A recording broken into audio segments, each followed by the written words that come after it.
The 93X Half-Ass Morning Show podcast is sponsored by Standard Heating and Air Conditioning. You can save up to $1,930 on a new furnace and AC combo or boiler. Don't miss this great deal. Go to standardheating.com. The 93X Half-Ass Morning Show.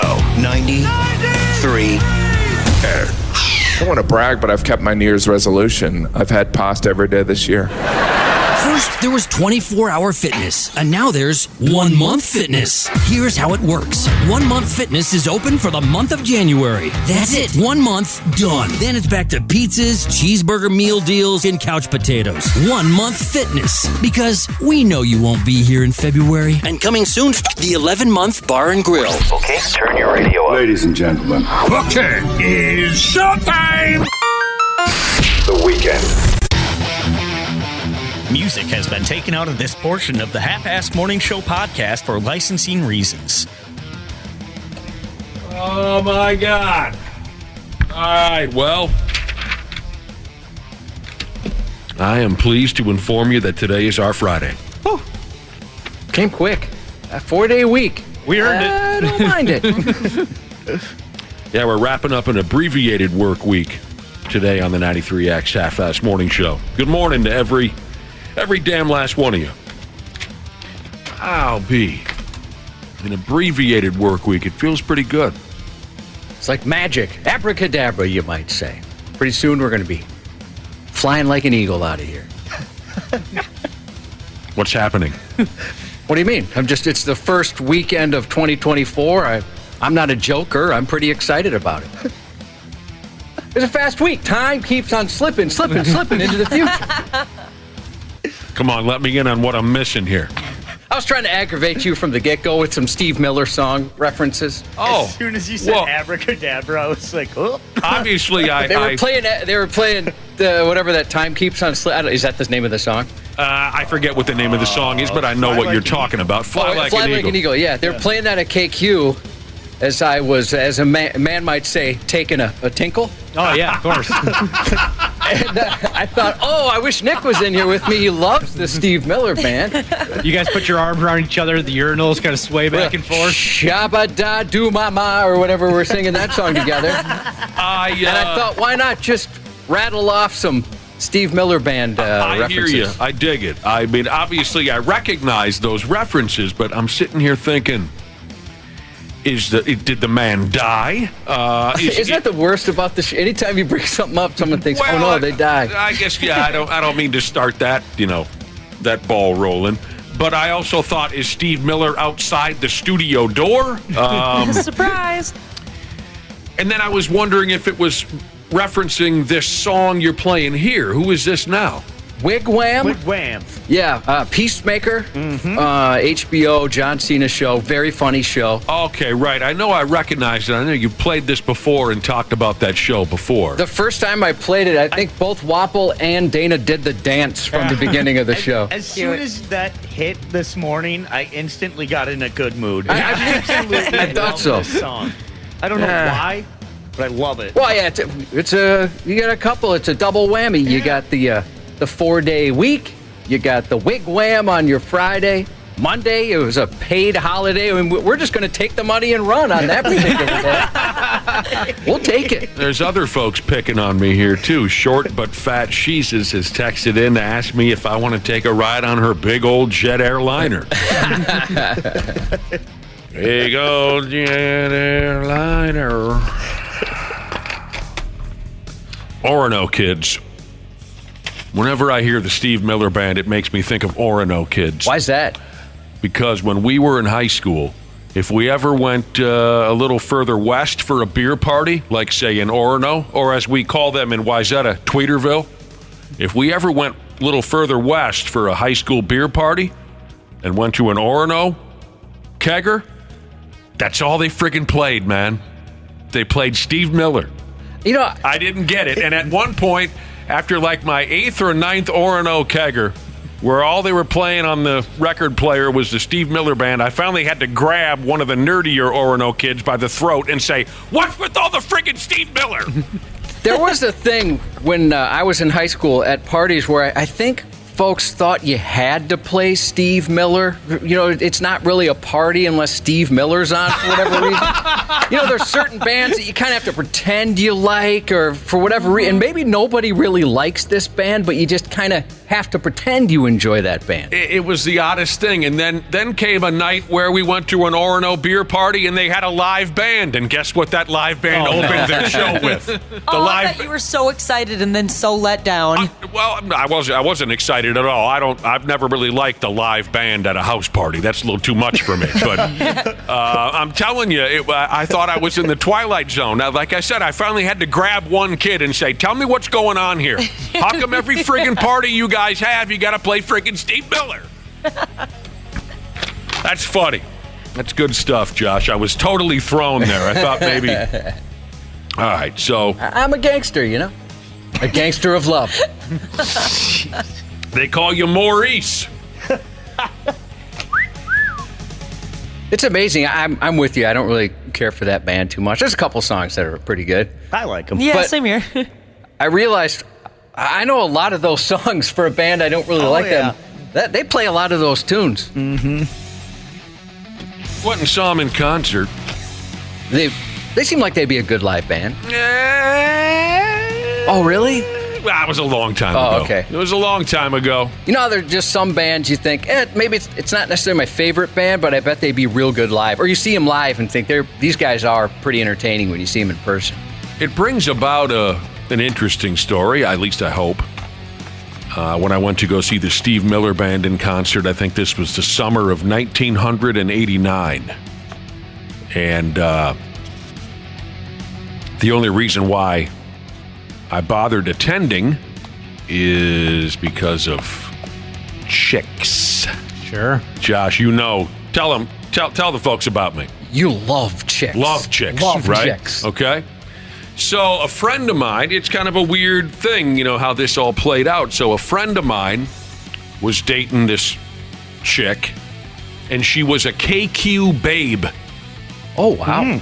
Okay. Now, some of you probably remember there was a time around here where we had, what did we call we had the 93X girls. Yep. I just had a conversation about them yesterday. That's funny you bring it up. I had a conversation about them yesterday and on Saturday. Okay, wow. I guess it's a one-uppers day for Wapple today. He's looking to one-up Josh on anything that Josh says. So anyway. That was pretty funny. Josh, Yeah. I'm ready. Yeah, well, you know what, guys? Yeah. I just started a 93X Girls podcast. 5 days a week. Keep it going, Wapple. If you're going to one-up Josh, I will. We might as well start early. So I didn't even realize it. Yeah. Oh, I've talked to him, a few days before you, and I've had 2 conversations. I don't get the motivation behind such a thing, Wapple, but you went for it anyway. So we had for a stretch of time, we had the 93X girls, these hot mamas that would accompany DJs at promotions. KQ had the same thing going for quite a few years, the KQ babes. So, did we rip that off from them, or did they rip that off from us? They ripped it off from us. I thought so. That Okay. makes sense. That's usually how My it goes. buddy was dating this KQ babe, and she approached us one night, and she said, "Look, I've got free tickets to go see the Steve Miller Band tonight. Do you guys want to go with?"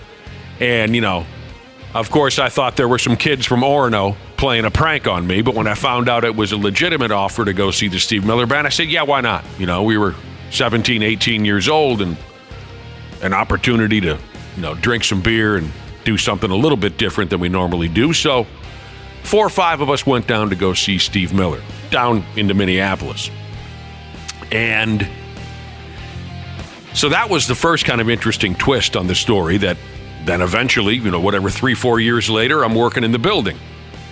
But aside from these KQ babes getting us into the Steve Miller show for free, they also got us into a bar in downtown Minneapolis because they were working a promotion after the concert. So remember, I'm 17, 18 years old. So this was my first time drinking underage in Minneapolis. Sure, we would go on fishing trips in the middle of nowheres in high school, and we would get into bars and resort bars. And it wasn't my first time drinking underage at an establishment, but this was my first time in downtown Minneapolis doing it. And the bouncers just let us all in because we were with the KQ Babes, and they had this Steve Miller concert post-show party at the joint was called, it's no longer there. Now it's Dream Girls. The joint is called, God dang it, I had it and I lost it. Jukebox Saturday Night. That was the name of the bar. Now it's Dream Girls. I've never heard of that. Sounds like a TV show. Yeah, it does. I don't know how long it lasted, but that was the name of the joint at the time, right where Dream Girls is now. So it was really exciting and kind of nerve-wracking that, you know, we were going to file into this bar and drink underage. I had thoughts of going to jail in downtown Minneapolis, and I wasn't built for that. Not when I was 17. So, to cap off the story, what was really funny about the whole night was one of my buddies, Big Phil. Big Phil was with us, and he was really pumped that we were getting away with this in downtown Minneapolis. And the bar is packed, and the music is blaring. Unfortunately, I think it was Steve Miller. And we're just having a great time. And I'm on one side of the bar, and Big Phil's on the other. And Big Phil is screaming something at me from the other side of the bar, and I can't make out what he's saying. And he's going, "We got it!" And I'm saying, "What?" And Big Phil says, "We got it! And I said, "What?" And right then the music completely dies, and Phil screams this, "We gotta get fake IDs!" No. And I said, "Shut up!" Did the wrong person hear that? Nobody heard it. Oh, that's good. Luckily, none of the wrong people heard it, but we had a riot that night. That's fun. Oh, shoot, where I lost this text. Oh, somebody talked about Steve Miller here. And here we go. Fireplace Jesus. My friend saw the Steve Miller Band recently and said it was the worst experience of his life. Dang. Okay. My guess that they'd be a good live band was incorrect, apparently. Well, it happens. So yesterday, I'm having some work done at my house, and one of the subcontractors came over to kind of take a look at what they needed to do. And I've met these guys before, and they had done some work at my house. There's a lot of repairs. I bought a fixer-upper. It was stupid. I'll never do this again.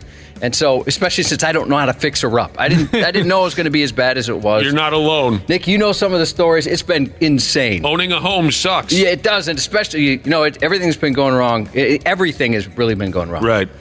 And so, yeah, you're damn right. I don't think I've ever known anybody who's had just a constant rotating.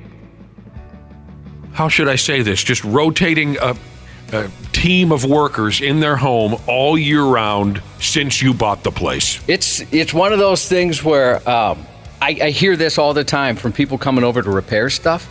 They go, "Did you do this?" Because the work was so bad. No, you don't want to hear that. Because the previous owner just did a ton of stuff, right. and all wrong. I'll tell you what, the place looks beautiful. Yeah, it's starting to look pretty good. It looks beautiful. Thanks to people that know what they're doing. That's nice of you to say, by the way. So you got the workers at the house. You know these guys. Yeah, I've had them. Not as well as Wapple knows them. No. Yeah, but I was just going to say, I got in contact with 2 subcontractors the other day. You did? Yeah. God dang it. You're so much better than me in every way. And so what happened? I said, "Hey, good to see you guys again." And they're like, "Again? No, we've never met you before." And I was like, "Oh, I swear." Now, I know that they're in my house. Like, I swear you guys came in here and did some repair for me. Like, no, this is the first time we've ever been here. So I was like, okay, I definitely don't make an impression on people. And then we're walking around the house, and they're like, "Hey, whoever," and they were kind of joking about some bad stuff. They're like, "Oh, yeah, I see what you're talking about." And they're like, "But whoever did that did a great job." And I'm like, "You guys fixed that. That was you guys that did that work." Are they messing with you? Well, that's what I was wondering, because they commented on the one thing, but they're not. The contractor's like, he legitimately doesn't remember being here. And so I had to say, is his name this? Is this the company? Is this the relation? And that was the case. And I looked at my phone. I'm like, oh, yeah, I got text from this guy from like last year. Yeah. So the guy, that would stress me out. Despite working in your home before, has no memory of it. Not at all. So it's kind of like, speaking of live concerts, it's kind of like when a band goes town to town year after year. They forget where they're at. Yeah. So these guys are working in different homes all year round, up and down and all around town. They don't remember where they've been. Right? That's what we got. I guess that's what it was. But it was just funny because they're like, no, we've never been here.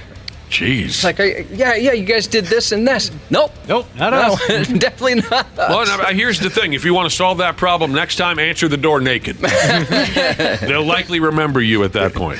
Foundry Rat Jesus thinks that maybe my wife is breaking things in the house in order to get the workers over there.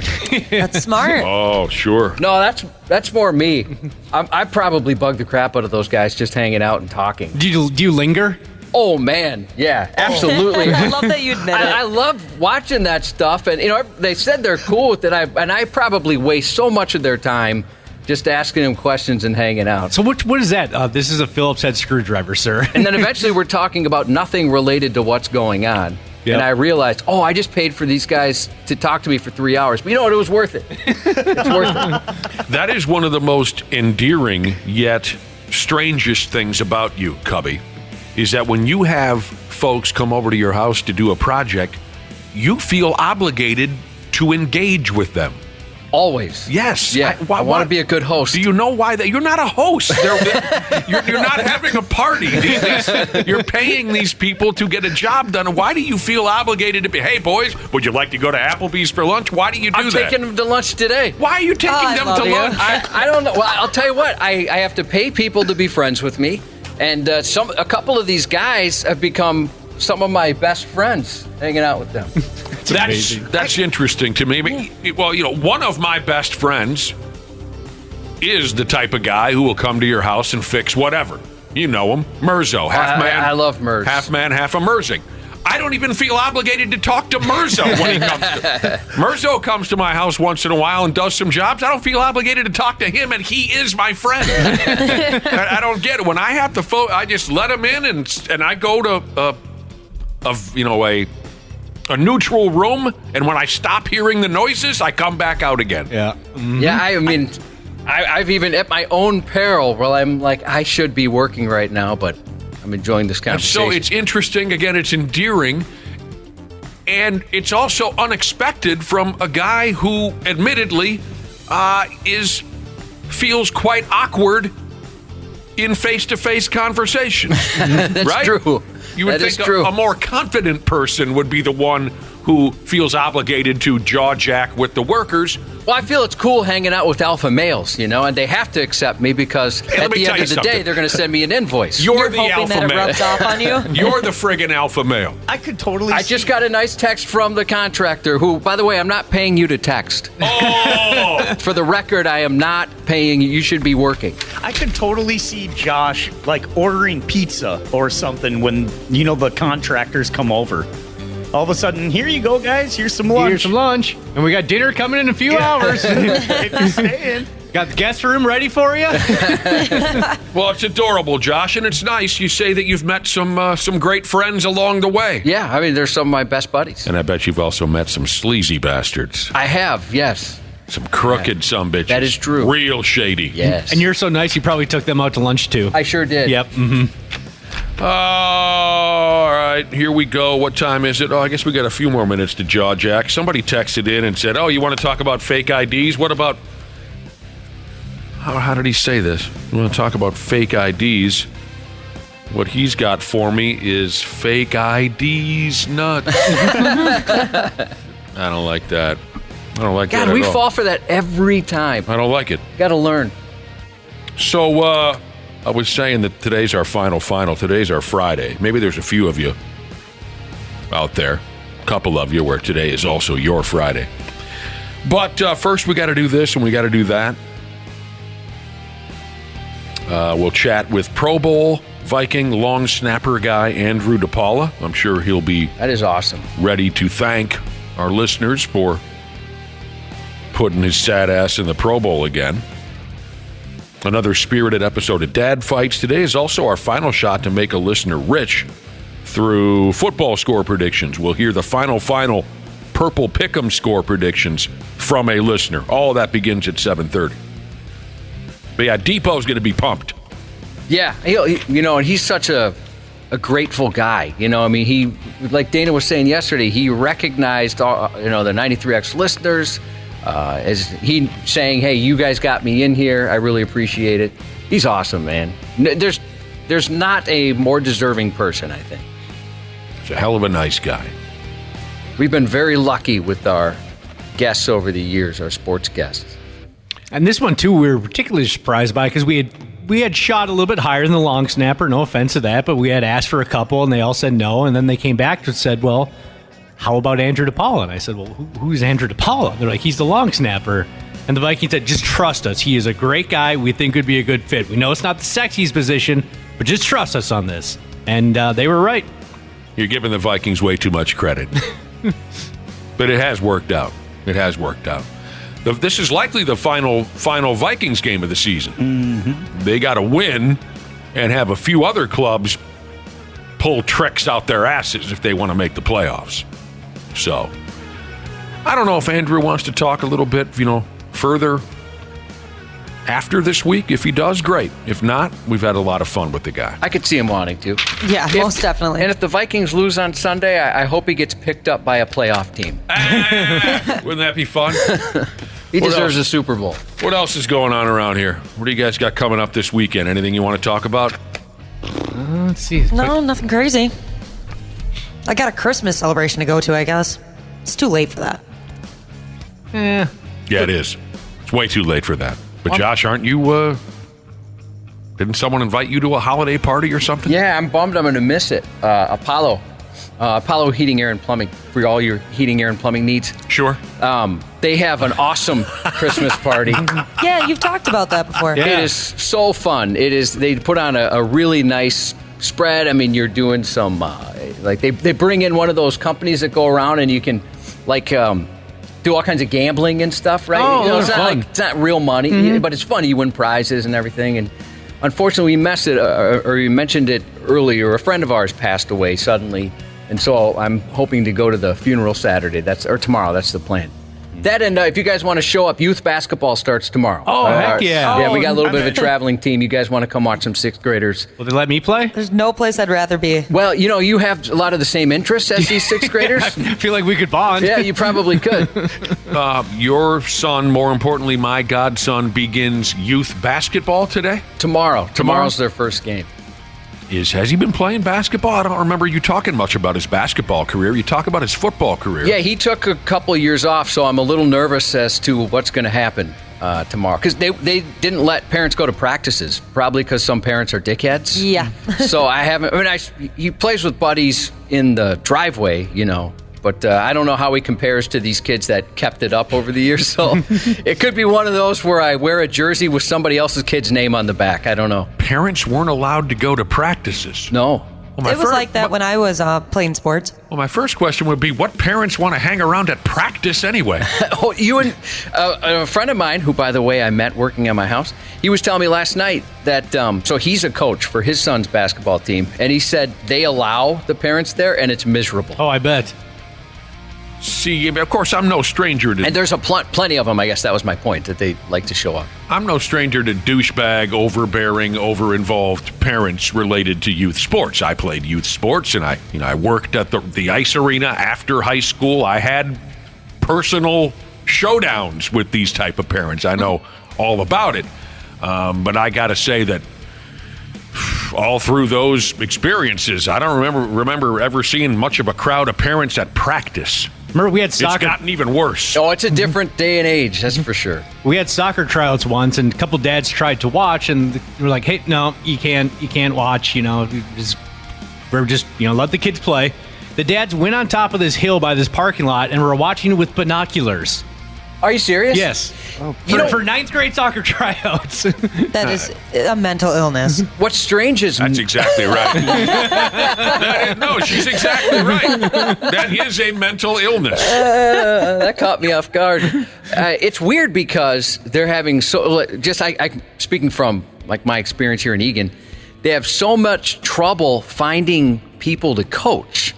But yet parents will sit out there in lawn chairs and watch the practices, and nobody wants to get out there with a whistle. Maybe because they know what the other parents can be like. I understand why they're having trouble getting folks to coach because of the problems we were just discussing with parents. But at the same time, isn't the process of becoming a coach just a massive pain in the ass these days anyway? Not anymore. It's not. Well, it depends. Again, just from personal park league experience. Maybe it's different in other leagues, but yeah, it's like I remember for one of the football leagues my son was in, the coach on the first day, he sat the parents down and said, listen, I've never played a game of football. He was the only guy whose schedule could do it. I've never played football in my life.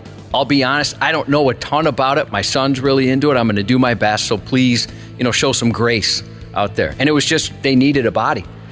I just remember hearing a number of years back from some of my buddies their kids are grown now, but when their kids were young, and they were pretty damn talented hockey players, these guys, these buddies of mine, that they, just like the old days, they kind of just stepped up and volunteered to help coach. And then they said, sure, you can coach, and then handed them like a 55-page pamphlet that they had to fill out, and they had to show up for coaching seminars. And they Holy said, cow. whatever happened to just stepping onto the bench and saying that? I'm sure you're right. I'm sure there's plenty of leagues that it's like that. Yeah.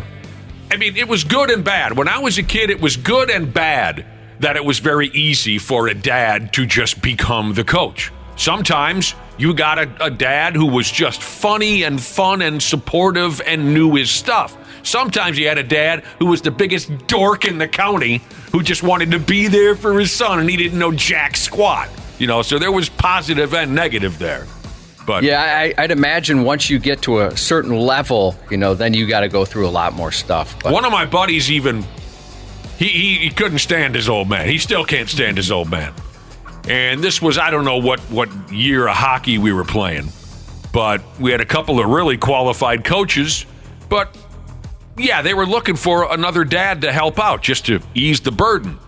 So people are texting in. Sounds like hockey is like strength coach Jesus, and quite a few people are saying with hockey, USA hockey requires 4 hours of training. So for Christ's sake. But anyway, that all makes sense because that's what I was directly referencing was hockey. So anyway, we had a couple of qualified coaches for this club I played on when I was a kid. But we were looking for one more dad. And the other dad said, yeah, no thanks. Except for one. And it was my buddy's dad, and my buddy hated his old man because his old man doesn't know nothing about nothing, but claims to be an expert on everything. That's the best. And I'll never forget it. For one of the practices, here comes my buddy's old man, just kind of steps over the glass onto the bench and goes, all right, boys, let's get it going. And my buddy looks back at his dad and goes, you got to be effing kidding me. Sucked. But, that's how it plays out these days. Or at least that's how it played out in those days. All right, might as well get cooking here. It's our Friday. We got this and that to accomplish. The main events we mentioned already. Andrew DePaola jumping in, a listener on air for Purple Pick'em, and those friggin' guys, Randy Shaver and Brad Ryder, going head-to-head for another episode of Dad Fights. We'll be right back on the Half-Assed Morning Show. Half-Assed Morning Show. They're loud, they lose control, they do their little circus act, they're a nuisance. 93X. Our experienced and certified technicians at Standard Heating have been trusted to keep our fellow Minnesotans comfortable and confident for over 90 years. We're ready to do the same for you, providing comfort you deserve since 1930. Standard Heating and Air Conditioning's 94 years of business celebration is going on right now. You can save up to $1,930 on a new furnace and AC combo or boiler. Don't miss this great deal. Go to standardheating.com. The NFL playoffs are almost here, and it all starts with Super Wildcard Weekend, presented by Verizon. Give me everything you got! 12 teams, 6 games, 3 days, and one epic weekend that kicks off with a Saturday doubleheader, followed by a Sunday tripleheader, and ends with a Wildcard Monday. Unbelievable! The road to Super Bowl 58 starts January 13th. Stupid news on the Half-Assed Morning Show. Got a couple of text messages here before we attack that friggin' stupid news. First, a good old-fashioned check-in. That's kind of how our text message relationship started with our listening audience, wasn't it, Cubby? Folks just checking in. Letting us know they're okay. Got to work and all that kind of stuff. I'm this person, and I'm checking in. I'm that person. Electron bumping Jesus checking in from Little Falls. Well, I wouldn't trust that sumbitch as far as I could throw him. Oh, really? Little Falls? You guys kidding me? The place is shady. Can't say I've been. I wonder what he's up to. Is he working? Is he just waking up? Does he live out that way? Bumping electrons, son. Is that what he's doing? Yeah, he's electron bumping Jesus. He's bumping electrons. I'll bump your electrons. That's where my family's hunting land is. You're right. It is a little shady. Oh, it's shady as hell. And then this message from Shoehorned Jesus, who says, "Good morning, radio heroes." Come on. May today's work hours pass without issue, he says. That's very nice. What a wonderful thing to say. Yeah. And I like the way that he phrased it. Sits on baby Jesus says it's her Friday today as well. I love that when we can line up Fridays, and I know people can have a nice, relaxing weekend. Today's our Friday. Right there with us. All right, you ready for a weird one right out the gate here? Always. Yeah. Yeah, me too. I like the weird ones. I'm the weird one. I was literally just thinking that, too. I thought about it Saturday, Waffle. Yeah. Oh. That's a reference to something Nice. Waffle did to me earlier. Nice. Your guess is as good as mine what this effing guy was thinking. A 33-year-old dude in Dublin, Ireland had to check himself in at the local hospital. Whew, he'd gotten himself all effed up. He had. He had been repeatedly injecting himself with his own semen. I don't like that particular fluid. It's disgusting, and I want it away from me. I want it out. Get out. And stay away. You want it out, but once it's out, you don't want to deal with it. No. Ew. I remember you saying that at one point. Yuck. Or not, ew. Putting the poison back in. This dude had been repeatedly injecting himself with his own semen in an attempt to treat his lower back pain. Little pud transfusion. God help us. Who convinced him of that? And that whoever that person is should give a TED Talk. And that pain must be pretty bad if he thought, well, yeah, you know what? I'll give it a shot. You know, I feel very fortunate, maybe from having a life of, maybe only a couple years where I did any real labor. I haven't had those pains, but I've heard from people with back pain, you don't know until you get it how bad it can be. So all those spooge needles that he was blasting into his arm, that's where he was injecting himself in his arm. It created an abscess on his right arm. He had been injecting the same spot over and over and over again on a monthly basis for 1.5 years. I can't believe it took him that long. That is so gross. And it sounds like doctors were doing their best to help this dude out, but he was stubborn about it. I don't know if the author of this story was trying to be cute, but they wrote here, the dude, quote, discharged himself without allowing doctors to treat his arm proper. I could be wrong, and brace yourselves here. I could be wrong, but it sounds like there was old, expired semen that had been pooling up just under his skin where he was making these insane injections. Yuck. Are you following what the picture that I'm painting there for you? I bet we're killing some breakfast right now. Yeah, he's got this big semen bubble under there. And the doctors you guys are gross. The doctors were going to go ahead and squeeze that mess out of there like a zit. But the dude didn't want any part of it. Steer clear. Oh, no. Just no. Hold on, let me get my goggles. Just pow-pow. That's what it sounds like to me. Doctors, now, Josh, you were saying, how did he come up with this? Who told him this? Doctors from all over the place looked into this story to see if there was anything in any medical journal anywhere about using spuzz injections to treat back pain, and I don't believe they found jack squat. This Irish dude came up with this mental idea all on his own. That's scary. The dude simply pulled his lower back loose one day lifting something or another, and for some damn reason, this is where he went with it. He injected 1 monthly dose of his own semen for 18 consecutive months using a hypodermic needle that he bought on the internet. That seems safe. They should now start asking you, what are you going to use this needle for? And if it's sperm-related, you don't get it. Mm-hmm. I guess science is all about trial and error, right? Yeah. That's got to be one of the dumbest damn things I've ever heard of as far as home remedies go. And there are a lot of jackwagons on stupid social media these days dumping what they claim are genius home remedies on us. This has got to be the dumbest. The splooge needle's got to be the all-timer so far. What if it's one of those situations where the doctor is like, hold on 1 second, then he goes and you guys won't believe this. Come into room 3B. Absolutely. You got to see this. Absolutely. That's just not right. And, someone made a reference already someone already made a reference, one of us, I don't remember who, that we're ruining someone's breakfast already. Yep. Not everybody. Who is this? Letter Shredder Jesus?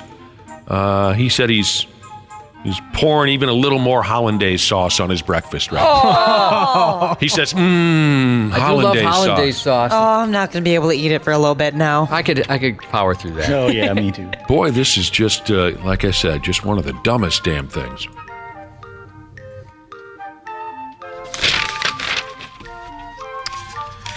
That's sick, bruh. Oh, this is terrible, too. I think I have this right. Someone got a box of cockroaches dumped on them. And I'm talking real cockroaches, because this happened in New York City. They got the big ones over there. They're they're tough. The size of crappies. You put one on a leash and walk it around the sidewalk. Oh, there's a viral video going around right now, and it's somebody opening up a door. They're standing in a hallway, and they open up the door, and it's just like a swarm of cockroaches that come out. Oh, I'd light myself on fire. You would light yourself on fire. I would inject myself with semen. I've only seen 2 in my entire life, thankfully. I've never seen, we had Hissing Jesus here, our little 93X mascot for a little bit. Oh, so I forgot about Hissing Jesus. Yeah, Okay, so 3. I had him as a pet for way too long. They live forever, but I've never seen one in the wild, I guess. Yeah, I saw one in the house I grew up. And then, my dad's like, oh, if there's one, there's a whole bunch. That didn't help me sleep that night. Oh, I bet not. Dad, come on.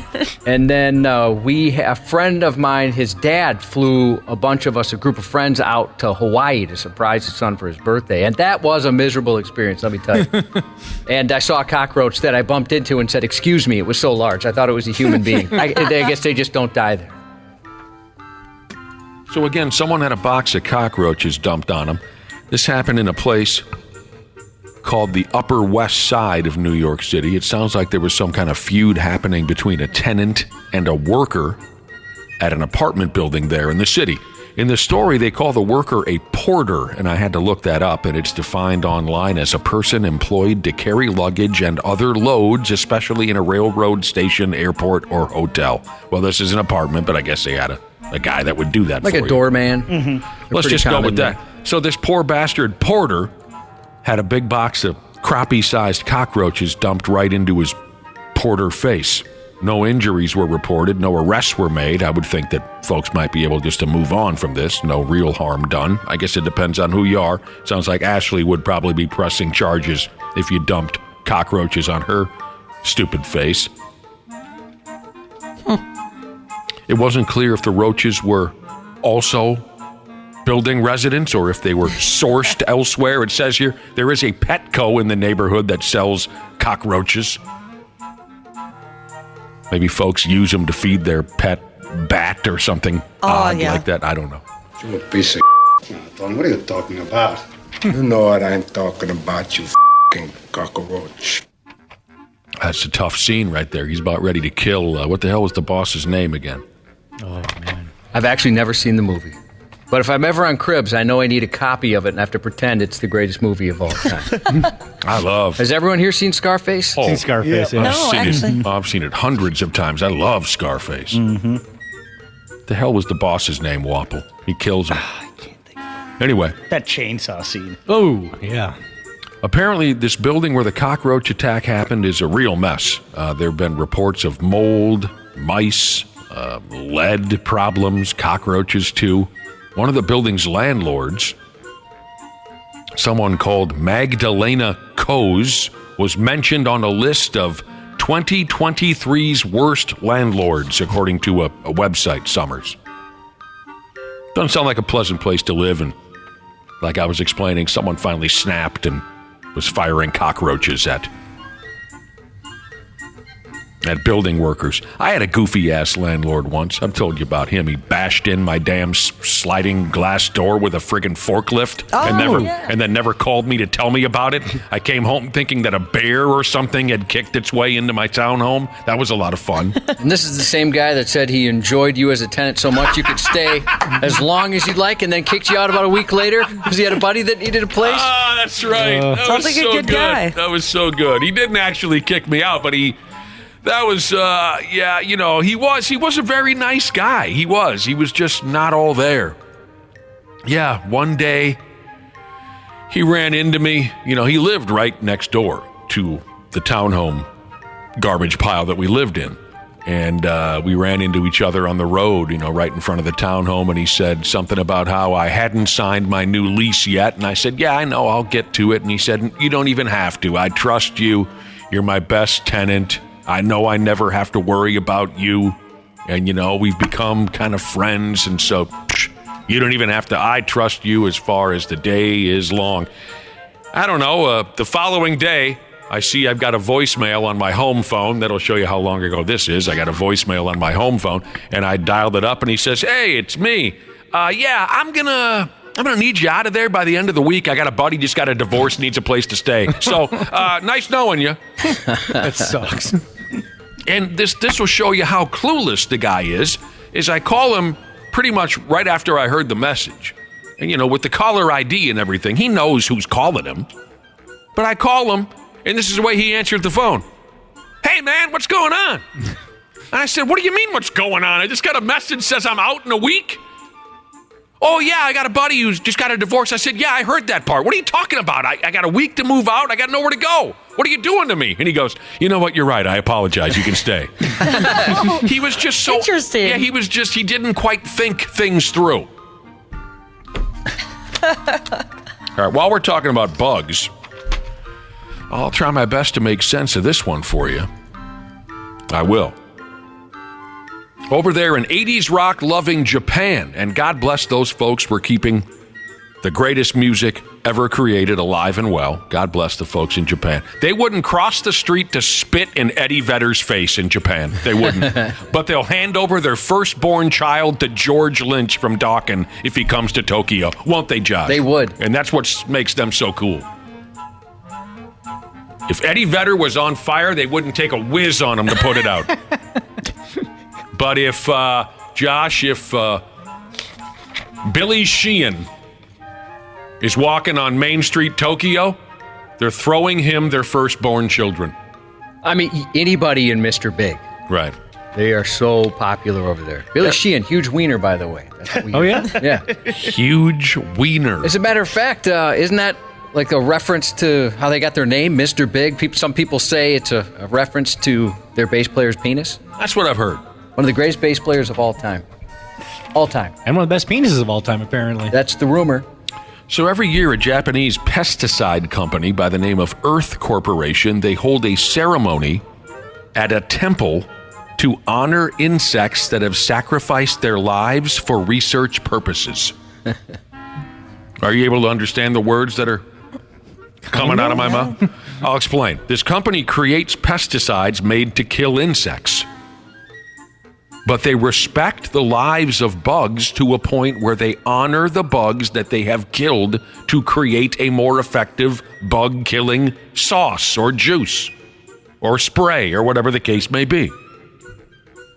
In order to test their products, they use their pesticides on various species of insects at a research facility. And of course, some of these bugs inevitably die in the process. The company breeds the bugs it uses for testing, so the bugs are like their children. So they put on an honorary ceremony for the bugs who die in the name of research. At the ceremonies, they read prayers in front of pictures of dead insects. Mosquitoes, ticks, flies, cockroaches, crotch crickets, bikini spiders, whatever. The people hold hands and pray for them. I'm sure the bugs really appreciate that. Well, the families do. The bugs are dead, Ashley. What you just said was ridiculous. I will remember you. Yeah, I wonder if they do throw like a little montage of their highlight better reel. times. Yeah. Earth Corporation, that's the name of these bug-killing folks. They breed around 1 million cockroaches and more than 100 million ticks for testing purposes that end up being sacrificed for the health and comfort of humans. So although the Japanese company thrives on the death of millions of insects, it, quote, can't help but honor their sacrifice. Well, you know, it's nice they respect life in any form. But, that seems a little far to be doing this prayer ceremony or whatever. Yeah. I wonder how well attended that is for folks that could go voluntarily. Maybe it's not something you can say no to. I saw a picture. I didn't see a big crowd on their knees praying for these dead bugs, but there was a handful of people. Yeah, there's one that had like 5 people. And then when the ceremony is over, they pull their 1984 Scorpions Love at First Sting t-shirt over their head, and they go out and have a good time. That's appropriate for what's going on there. Oh, I didn't even think about that. Scorpion, I didn't even mean to make that reference, and now I feel foolish. You shouldn't. It just adds to your genius. I can't argue with that. Cannot argue with the... Every once in a while, we get provided some laughs from these folks who get revenge on porch pirates. Here's a dude in Utah. He's had enough. Derelicts have been snatching packages off his front step up and down. So he's been filling packages plumb full of dog turds and watching all the fun play out on his doorbell camera. He goes by the name of Josh Blumenthal. He's over there in Salt Lake City, Utah, don't you know? That's how you say it, Salt Lake City. He told the folks on the local news that he's had 170 packages stolen from his house's porch in the last few years. Dang. That doesn't seem possible. I know. Yeah. He says neither police nor delivery companies have been able to help him solve his porch pirate issue, even when he provided them surveillance footage of the crime, so he's come up with his own little gimmick. This year, he went ahead and filled packages with dog turds, and then addressed the packages to someone named Duke Turd Burglar. D-O-O-K, Duke. Turd Burglar. He leaves the packages on his front step, and then he kicks back and watches on doorbell video. He told the local news, one guy opened the package of poop while I was watching. And when the derelict saw it was just a big box of poop, Blumenthal said into the speaker thing, do you know that there's a thing that where you can holler something out to the... You guys know that? Yeah. Okay. So when the derelict saw it was just a big box of poop, Blumenthal shouted into the microphone thing there. He said, "Hey, I'm calling the cops." And then the bad guy was like, "Well, I'm going to tell the cops that you're mailing poop." Can you imagine being that dumb? And then Blumenthal... I'm trying to steal this package off this... Can you believe the nerve? He put poop in there. Right. And then Blumenthal said to the guy, "Yeah, well, I'm like not mailing it. I'm just sitting it there. You just happened to steal it." And the bit is working. He says that since he started leaving the packages at dog coilers out on his porch, he's had fewer people come up and try to take things away. Good for him. Do you know where the fictional Duke Turd Burglar lives? In Crapola, New York, according to the package. Oh, yes. I missed that part. He addressed it to Crapola, New York. There, he also had a 69 joke in there. Did he? This guy likes to have fun. 69 jokes are always fun. He's been experimenting with this gimmick for a while. For a stretch of time, he was leaving packages on his step full of kitty litter and cat turds. And if you're interested, he's been sharing surveillance videos of people taking the poop packages He's been sharing that on social media, so look him up. Blumenthal, what's the first name? Gary, Larry, Terry? Josh. I was waiting. I thought, you work with a guy that has the same name. I like the glitter bombs, too. That's fun when you watch somebody open up one of those packages and they're just covered with glitter. That's the worst. I hate glitter. That's no joke. You cannot get that out of you. I got glitter bombed at a haunted house type thing, one of those underground, scary haunted house where they can come up and touch you and stuff. And I got glitter bombed, and I had, for years, glitter in my car, glitter in my apartment. I'd find glitter everywhere. That would drive me crazy. Have you guys seen the videos? They'll put a bike next to like a fire hydrant or a stop sign. They'll put it on top of a hill, and then they'll attach like a rope or something to the bike and the stop sign or fire hydrant. Someone walks by, they try to steal it, they ride away down the hill, and then all of a sudden, they gets to the end of the rope, and they go flying. Oh, I bet that's fun. I gotta watch that. It is so much fun. Dude. So much fun. Yes, those, I don't know if they still have that show, but that bait car show with the cops are filming everything, and then just the look on the crook's face when the car's disabled. And it's always, somebody gave him the car, just said you could have it. Here you go. Here's I the dug keys. that program for a very brief period of time. Yeah, they're all the same Because after a while. once you've seen 2 or 3 of them, you've seen them all. But bait car is fun. Again, like Josh explained, watching the facial expressions of these puke bags who tried to steal a car, and when they know they're cooked, that's a lot of fun. Frank Lopez, by the way, was the name of the boss from Scarface. Frank Lopez. I wanted to get that out of the way. Boy, this sounds awful. There's a town in New Zealand that's dealing with a sewage issue. The local sewage plant is all backed up. The whole town smells like deep-fried anus. What's the worst smelling town in Minnesota in your estimation, everyone? Oh, I'm going to go with Cloquet. Albert Lee. Really? Mm-hmm. I see signs for Albert Lee everywhere. I've never been. We used to play soccer down there, and I just remember the town stunk. Like what? It's the meatpacking plant. Yeah, I think that's what it is. I was going to say South St. Paul stinks because of the meatpacking plant. But then St. Paul Park also smells with the sulfur plants. Yep, that's what I was going to say. Any of the sulfur smelling towns. Yeah. Ugh. Oh, wait a minute. Albert Lee, I think it's specifically Hormel. Right?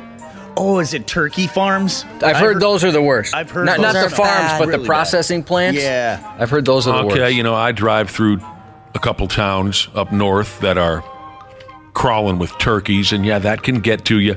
I love Cloquet, don't get me wrong, but there's a paper mill there or something, or at least there used to be. When I was a kid, we drove through Cloquet every summer, 2-3 times a summer. Maybe things have changed, but I think it was a paper mill that made that town reek so badly in the summer. Maybe someone can text me about that. Love Cloquet, don't get me wrong, but there were times in the summer where we had to roll the windows up. So they got a terrible sewage problem in this town in New Zealand. Folks are gagging as they're walking down the street. They can't open the windows. New guy's in the corner puking his guts out. The mayor of this damn town has had to address the problem, as you might imagine. And as a grown man, he was forced to actually say out loud that locals do not need to, quote, stop pooing because of the sewage problem. I bet that was humbling. He didn't sign up for that when he ran for mayor. Someone actually asked this mayor at some kind of town meeting, should we stop pooing? And he had to respond. Lower Hutt is the name of the town. More like Lower Butt, right, Cubby? That's right. Nailed it. And the mayor, Campbell, I believe is his name, the mayor. He's got some pressure on him, too. There's a big concert coming to town. The town wants to make a good impression on everyone coming to see the show. They don't want folks to be gagging and spraying puke all over the place because it smells like a beer fart. You know who's coming to town to play a live show over there? Ashanti and T-Pain, by God, whoever they are. T-Pain? Ashanti. You know what? I've heard T-Pain puts on a heck of a show. Yeah. Mm-hmm. Was it Target Field? Is that where he played? Yeah, after a Twins game. My wife and kids went to that and said it was incredible. They're calling the show Juicy Fest. That's fun. Does anyone know what that means? What's the connection? Why is it Juicy Fest when you pair up Ashanti and T-Pain? That I don't know. Maybe it's Fair an album enough. or something. Is that a sponsor? Is there a company that's called Juicy? Isn't that what everybody had that on their butts for a while? They did. It was a brand of Couture. it was a brand of sweatpants, if I'm not mistaken. Anyway, this town just reeks to no end. Locals have complained that children are having trouble concentrating at school. One local business owner reportedly said that his staff can't even eat lunch at work because of the smell. I kind of want to smell it. Me too. Yeah, If it's I really wanna know. that bad. Like the corpse flowers. Anybody, they'll say, hey, it's the blooming of the corpse flower. It rarely ever happens. And you can come out and smell it if you want. I've always wanted to. Yeah, I have too. I've been curious. I think they only bloom for like a couple of days too. Like you have a very short amount of window. Yeah, I think that's why they make such a big deal about it, right? Yeah, and I saw they had it here somewhere. I forget exactly. And they were interviewing people on the way out. Like, was it as bad as advertised? There's a couple people who said, we should never have done this. It was so awful. You will not forget that. This was one of the dumbest things we've ever done. My nostrils are singed. I'll tell you what. Oh, Wapple, someone sent me a video of this bicycle prank that you were talking about, where the person steals the bicycle and then they come to the end of the line and they go flying across town. Mm-hmm. Someone sent me a YouTube video, I believe, of this happening. Yeah, I sent Josh one too. It's great. They just fly over the handlebars. I mean, are folks breaking their necks and whatnot with this bit? Some of them look Some like of them they got to could. end up in the hospital. Some of them look like they could. Are you watching the same one from Adam Pisses Me Off, Jesus? I believe so. Yeah, he sent us a couple of these videos. We'll get to the payoff here at one moment or another. Yeah, I'm skipping ahead. I don't know how to do that. Here's a kid sizing up. Oh, he kind of hit his nuts. Did his nuts take a pounding? Yeah. Oh, another guy did too. This guy was all taint. Okay. Did you mention this part? They kind of sabotaged the seat. Did you mention that part? No. Okay, you mentioned that they go racing down the sidewalk. They don't realize the bicycle's tied to a rope. They come to the end of the rope. They go ass over apple cart, and in this one, Wapple, they sabotaged the seat, so when the thief sits down on the bicycle, an iron rod shoots up through the seat and stabs him in the beehole. Yeah, this guy was full beehole. Oh, that looks terrible. Oh, that guy, he got cornholed right there. Oh, that's terrible. But I see, I don't understand. steal bikes, man. Yeah, karma. I get where they're going with it. I mean, don't steal my bicycle, but they're cornholing folks. All right, we didn't even know about that. There's a whole new twist to this. I got to watch the one you sent me, Wap. All right, before we get out of here, and we'll enjoy more of these bicycle prank videos. Maybe we can throw a couple of them up on the website. I don't know. It happened again. Of all the things that you'd never imagine could happen twice, it did. And what a way to go out here. Over there in India, an old-timer stopped to take a squeege on the railroad tracks in town. And here comes the train. About 100 feet up the line, the train hit a cow. The cow hit the old-timer, and both of them were killed dead. Oh. And this has happened before. What? Yes, it has, Wapple. That is such bad luck. That's got to be worse odds than getting struck by lightning. Like, I think you would have a better chance at getting struck by lightning than that happening. Oh, I understand what you meant by that. Then death by cow? I'm putting you in. was hit by train. I'm going to put you in charge of doing the arithmetic on that one. But I think you're probably right. The train shot the cow 100 feet down the tracks before it brained this old guy and killed him. I would think that the train would just explode the cow. Yeah, some of it might have been exploded. Well, it could have been cow parts that... Enough of it stayed intact to kill this guy who had his D in his hand, taking a whiz on the railroad track. Hoof to the wiener. That would be so nuts to see that happen. He was an 82-year-old guy, and he got knocked right into the afterlife by a flying cow. There was another dude nearby who was also taking a leak on the railroad tracks. The cow went shooting by him, too. It just missed him. He was fine. But cattle deaths from train collisions are not new in India. The numbers keep rising on cattle deaths from train collisions. And this helps you understand it, I guess. Thousands of Indian folks take their cattle to graze on patches of grass alongside railroad tracks. Many cattle owners also live close to the tracks. I guess it helps them with shipping, moving the animals. I don't know. Do they put cows on trains in India? I don't know. That's just my guess. But it notes here that many cattle owners live close to the railroad tracks. Out of, what's the word I'm looking for? It's more convenient that way. Cows are sacred in India, right? I believe so, country, yes. yeah. Very much so. Thankfully, it sounds like somebody or another might finally be getting around to building some fences. At the end of the story, they mentioned that there's a few dudes in town saying, look, we might have to build a fence at this point to keep the cows get on the tracks, and the train hits the cow, and then somebody's grandpa gets murdered. I mean, you see those terrible stories of somebody hitting a deer, and then it goes to the opposite traveling lane and takes somebody else out, hits their vehicle. Oh! That's horrible. But I bet the poor bastard, he didn't feel a thing. Probably didn't even see it coming. No, it's silver lining there. You're right. And at 82, he had a pretty good run. But I bet if you would have asked him to predict how he was going to go out, well, maybe in India that wouldn't have been a long shot, like we just said. But what a hell of a story. Sports on the 93X Half-Assed Morning Show.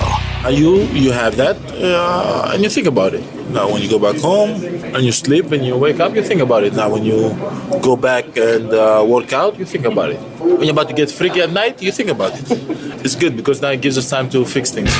You become a big fan of the Greek Freak, haven't you, Josh? Oh, he's one of my favorites. He's very funny. He likes to talk about getting freaky.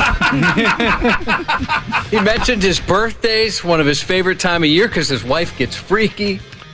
Last night before, someone was asking Giannis Antetokounmpo, the Greek Freak of the Milwaukee Bucks, someone was asking him about how they keep getting their ass whooped by the Indiana Pacers. The Bucks are a great team, but Indiana is showing that they've got something, to offer as well. And whenever those two teams get together, Indiana just beats the hell out of them. And a reporter was asking Giannis, has it gotten into your head now that the Pacers kind of have your number? And there you heard him say, yeah, I go to work out, I think about it. What else did he say? When you wake up and go to bed? Yeah, wake up, yeah, exactly. When you're getting ready to get freaky, you think about it? That's hilarious. And just his delivery is adorable. Yeah. I think that helps. He's a very likable guy. Very likable guy. Okay, we got plenty to do here in a half hour. Randy Shaver and Brad Ryder will jump into the mix. Dad Fights Part 100 plus 53 will take place. Those two friggin' old-timers going mano a mano in a little trivia showdown. We'll drag another listener against their will on air to make some predictions for this weekend's ball game. Our final Purple Pick'em segment of the year. And, of course, our bro, Andrew DePaola, long snapper for the Minnesota Vikings, who our listening audience got into the Pro Bowl again this year. DePaola will have a conversation with us. All that begins at 7:30. For now, I'll just tell you a little bit of this and that. I know I'm the only one watching, but that doesn't bother me at all. What a great game and a great win for the Golden Gopher Basketball Club, beating Michigan on the road last night. I'll tell you all about that. The JV Man Bear Pigs couldn't put much together last night at home against Tampa Bay. They lost 3-1, 4-1 if you count disrespectful empty net goals. Everybody's hurt.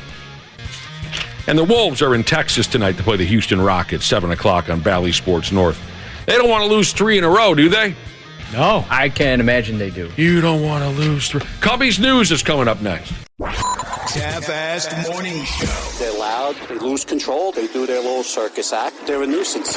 93X. Our experienced and certified technicians at Standard Heating have been trusted to keep our fellow Minnesotans comfortable and confident for over 90 years. We're ready to do the same for you, providing comfort you deserve since 1930. Standard Heating and Air Conditioning's 94 years of business celebration is going on right now. You can save up to $1,930 on a new furnace and AC combo or boiler. Don't miss this great deal. Go to standardheating.com.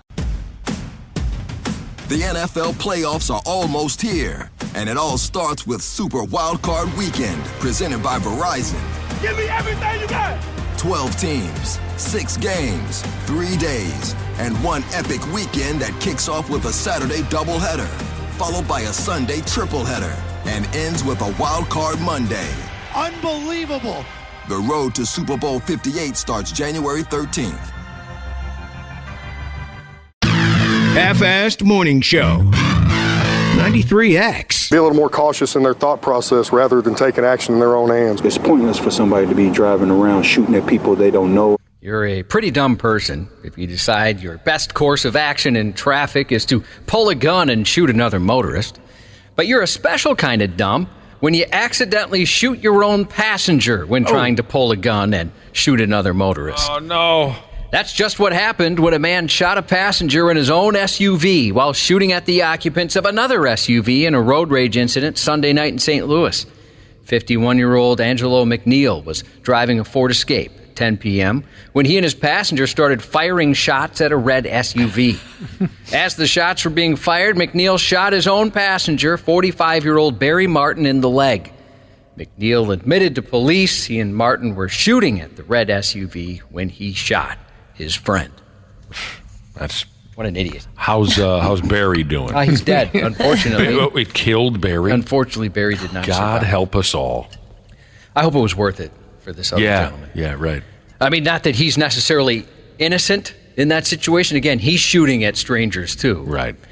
A hot-headed Chicago firefighter was suspended after allegations he shot a man in the face on New Year's Eve in a suspected road rage incident there, which got a little more than heated.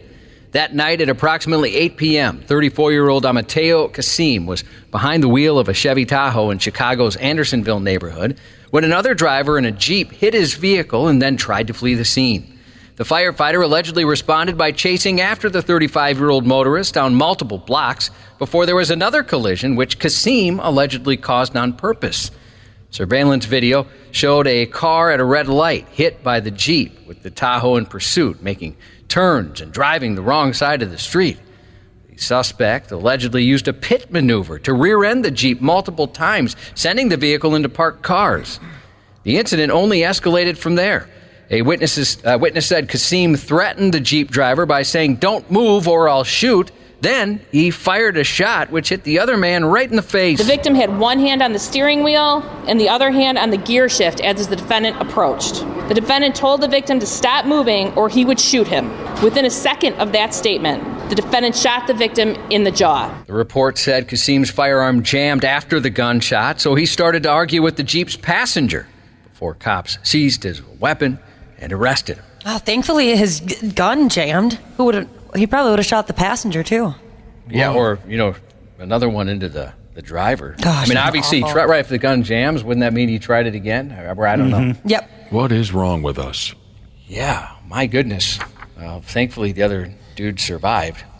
A Wyoming man told police, Wyoming, the state, told police he was angry at his ex-girlfriend because she was spreading rumors, which made it difficult for him to date other women. So he used his car to run over her head. Oh. Somehow she survived.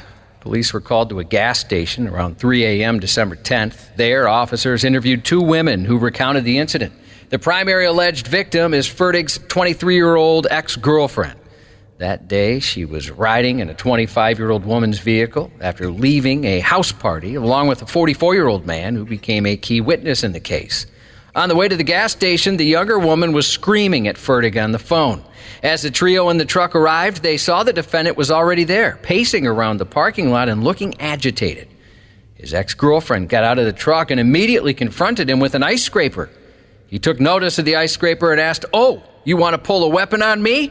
And then he drew a gun from his waistband before pushing her to the ground and punching her, then returning to his car. This guy sucks. The ex-girlfriend rose from the ground and ran up and pulled open his passenger door to yell at him. At that point, he reversed, knocked his ex to the ground with the open door, and ran over her head in the process. During his interview with police, he allegedly said he was angry with his ex-girlfriend over the rumors she spread that had somehow precluded him from obtaining a new girlfriend. This is just how we operate now. I wonder if this was directed at his genitalia. That's a good guess. Yeah. He faces decades in prison if convicted as charged. I mean, imagine if she just said, "Hey, he's kind of a jerk. You should watch out for him." I don't think he'd run over her head. No. Right. Yeah, it's probably D-related. Good call, Cubby. A Florida man was arrested after accidentally shooting his friend while drunk on Twisted Tea. 22-year-old Abraham Bordas accidentally shot 26-year-old Chase Kepke, police said. Bordas and Kepke were drinking together at the victim's residence when Bordas told sheriff's deputies he found Kepke's gun. Thought it was cool, so he picked it up to admire it. This gun is cool. Wow, buddy, this is a nice gun, Bordas allegedly said, and then the gun went off. Kepke, the owner of the firearm, was shot once in the tummy. Bordas then called 911. He said he didn't know the gun was loaded or the safety was off. He also said he didn't even realize he fired the weapon until his friend said, "Buddy, you shot me." All guns are loaded even when they are not loaded, meaning that you treat all firearms as though they are loaded with that same level of respect and discipline. I was obviously inebriated at the time, Bordas admitted, and police agree. The direct quote from the report said he was intoxicated by copious amounts of alcohol. He also told police he had never handled a gun before. That became obvious quickly. When this guy gets out of jail, he's going to call one of his bros and say, "Hey, you want to go have a couple beers?" And they're going to say, "No, I think I'll pass." Just tell me how it was. I'm just watching the game at home. Yeah, let me just put on my bulletproof vest and let's go out. A woman punched her father in the head during an argument Christmas morning because he kept making beeping sounds. More specifically, she punched him in the head because the 73-year-old victim's oxygen machine made beeping sounds, and she couldn't take it anymore. The victim told officers he argued with his daughter about the oxygen machine making a beeping sound before 49-year-old Christina Granados punched him in the left side of his head December 25th, Christmas Day. She apparently said the pair quarreled over his oxygen machine and due to the way her father was speaking to her. Good Lord. She's been ordered to have no contact with Dad. Sorry that your dad's life-giving device is slightly aggravating to you. Isn't that insane? What the F is wrong with you? A Florida woman allegedly struck a neighbor with a hammer during a property line dispute last week. Just before the conflict, Kelly Figueroa of Spring Hill, just north of Tampa Bay, was hammering down stakes on her property in preparation for a new fence. When deputies arrived, the 58-year-old said she'd been involved in several incidents with her neighbor amid an ongoing property line dispute. She said she was placing the stakes in her backyard, she claimed, when her neighbor approached and pushed her. The neighbor's son told authorities it was actually she who pushed the neighbor before striking her with the hammer. The argument began when she was accused of placing stakes on the neighbor's property, not her own. She was charged with aggravated battery with a deadly weapon. Hit her over the head with a hammer. Jeez. That'll straighten you out. An investigation's underway after a large group of people tried to outsmart an Indiana restaurant's tipping policy Monday night, which resulted in 2 employees getting pepper sprayed. It's not unusual for restaurants to add a gratuity to the check for larger parties. However, a group of 10 tried to outsmart that system at the Wild Crab by sitting in groups of 5, pretending to not know one another. Okay. Jesus, you cheapies. You guys feel free. You can sit with us, whoever you might be. Hey, I'll just slide. These guys seem nice. Let's slide the tables together. But before being served, the not as clever as they thought they were gang were told an 18% gratuity would be added, as the restaurant knew they were together. Restaurants have their particular rules. Those are spelled out for customers at the time of ordering. The group asked to speak to a manager, and he told them if they couldn't comply, they'd be asked to leave. Surveillance video showed as the party was leaving, an altercation broke out as crayons were thrown at the managers. Then someone in the group, because they're children, then someone in the group pepper sprayed a manager as the group left, and another manager had been pepper sprayed even before that altercation. The South Bend Police Department's Major Crimes Unit is investigating. That's pretty pathetic right there. No kidding. An elderly man in Georgia was burned over 75% of his body when he tried to open a bag of chips with a lighter. No. This 75-year-old was seriously injured 4:37 p.m. Wednesday. Using a lighter to open bags of chips he was unable to open with his hands. A lighter? Yeah. That's the next thing you think of. I never would have thought of such a thing. You got a perfectly good pair of teeth right there. While doing that... maybe not. Yeah, he's 75. It's possible. No guarantees on that. And this was Georgia. While doing that, he accidentally set himself on fire while sitting in a recliner, police said. I've never heard of that one before, Cubby. Yeah, new to me as well. Maintenance workers contained the blaze to the recliner using a hose until firefighters arrived. Officials say it's unclear if the chips themselves sparked the fire or if the flames erupted from something else. They said chips can be flammable because of their starchy, oily composition. Actually, there was a trend not too long ago of somebody figuring that out. He was like lighting Doritos on fire. Seriously? Why would you light a Dorito on fire? I don't know, but it was something. It was like to show that chips were really flammable. In this guy's defense, who tried to open a bag of Doritos with a lighter, I tried to open a bottle of wine with a hammer once. That didn't work well. You have to explain that to me. What was the thought process? Like you just tried to... We didn't have a corkscrew to get the cork out, you know? Yep. So then I was like, well, let's just try to bash it open. So we took it outside and I hit it with a hammer, and there was really no wine left. It was kind of all over the sidewalk with a lot of glass. Were you drunk already? Yeah. Twisted tea? Twisted teas again, yep. Ordering a drink from a coffee shop will usually result in a trip to the bathroom sooner rather than later. But one customer who stopped by a Dunkin' location in Winter Park, Florida in January 2022 needed to do his business during his visit, only to get a very unpleasant surprise. A customer named Paul Kerouac filed a negligent lawsuit against Dunkin', claiming he was injured by an exploding toilet. That explosion left him covered in human feces, urine, and debris, he said. The alleged incident was detailed in a lawsuit which asserts employees told him they knew there were problems with the toilet, yet did not alert him before he had the poop explosion. That's too bad. That would be miserable. A robbery suspect in a police pursuit into the heart of Philadelphia. It ended with the man being arrested because he returned to the SUV to pick up a pet dog. Police put out a description of a Dodge Durango used in a smoke shop robbery, and 2 men and a woman believed to be involved Tuesday night were also described. Officers pulled over a vehicle matching the one used in the robbery, but as they approached, the vehicle took off at a high rate of speed. The chase entered Philadelphia before finally ending with the people in the SUV running off. Philadelphia officers captured a suspect about a block away, but another suspect was only captured after police said he returned to the stopped SUV to retrieve his dog that he left behind. Forgot to bring Schmoopy. Man's best friend. He's not going to leave his best friend behind. A woman was also arrested, but she was later released and she cooperated with investigators. Everyone knows riding a motorcycle can be dangerous and tragically at times deadly. To illustrate that point, police in Kenya recovered the body of a man who died while riding a motorcycle when he was attacked by a lion. It's different. Police were notified of an abandoned motorcycle along a road near a national reserve. Officers saw lion footprints, which led from the motorcycle to a thicket where they found the remains of a man. As soon as they saw those footprints, they were saying, brace yourselves, boys. Yeah. This ain't going to be pretty. He just pulled them right off a motorcycle. Can't you see how that would be attractive to a lion? Heck yeah. You know, I mean, you've seen how cats operate when you whiz a toy across the floor. You know what I mean? That's just a dude riding by on a motorcycle. It's making a kind of a funny sound. I can see how a lion would want to take that down and have some fun with it. It's a terrible way to go. No kidding. God help us all. Just earlier you were saying, who could predict you'd be killed by a cow that was struck by a train. Right. In this case, a lion ripped you off your motorcycle. It's a heck of a way to die. That would Kawasaki. Sorry. You son of a bitch. Waseca police officer Eric Mattson, who was seriously wounded in a shooting in 2020, is debuting a documentary about his recovery this weekend. Breaking news. Overnight, 2 people were shot, including a police officer. Police were called to the house for some sort of disturbance. That's when a Waseca police officer was shot and a suspect was shot. What a great comeback story. The film, titled The Weight of the Crown, will premiere tomorrow at CEC Theaters in Owatonna. Another showing is scheduled at Stillwater High School next Saturday. The since-retired Mattson was shot in the head while responding to a report of a suspicious person in January of 2020.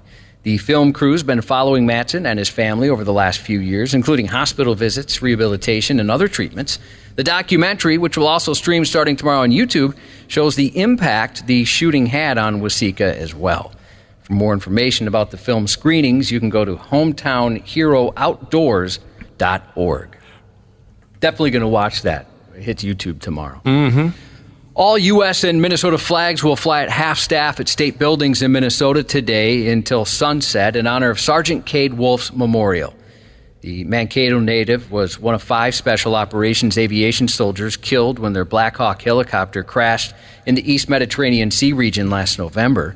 Individuals, businesses, and other organizations are also encouraged to join in lowering their flags. I don't know how much you guys have seen about this young man's accomplishments. No. Hero. Army Commendation Medal with the One Oak Leaf Cluster, Army Achievement Medal with the One Oak Leaf Cluster, Good Conduct Medal, National Defense Service Medal, Inherent Resolve Campaign Medal, Global War on Terrorism Services Medal. I mean, you can go on and on and on. Holy cow. What a loss. Nicolas Cage turns 60 on Sunday. Kenny Loggins will be 76. Kenny Loggins. Daryl on The Walking Dead, Norman Reedus, who you may also remember from Boondock Saints. Good movie. Turns 55 tomorrow.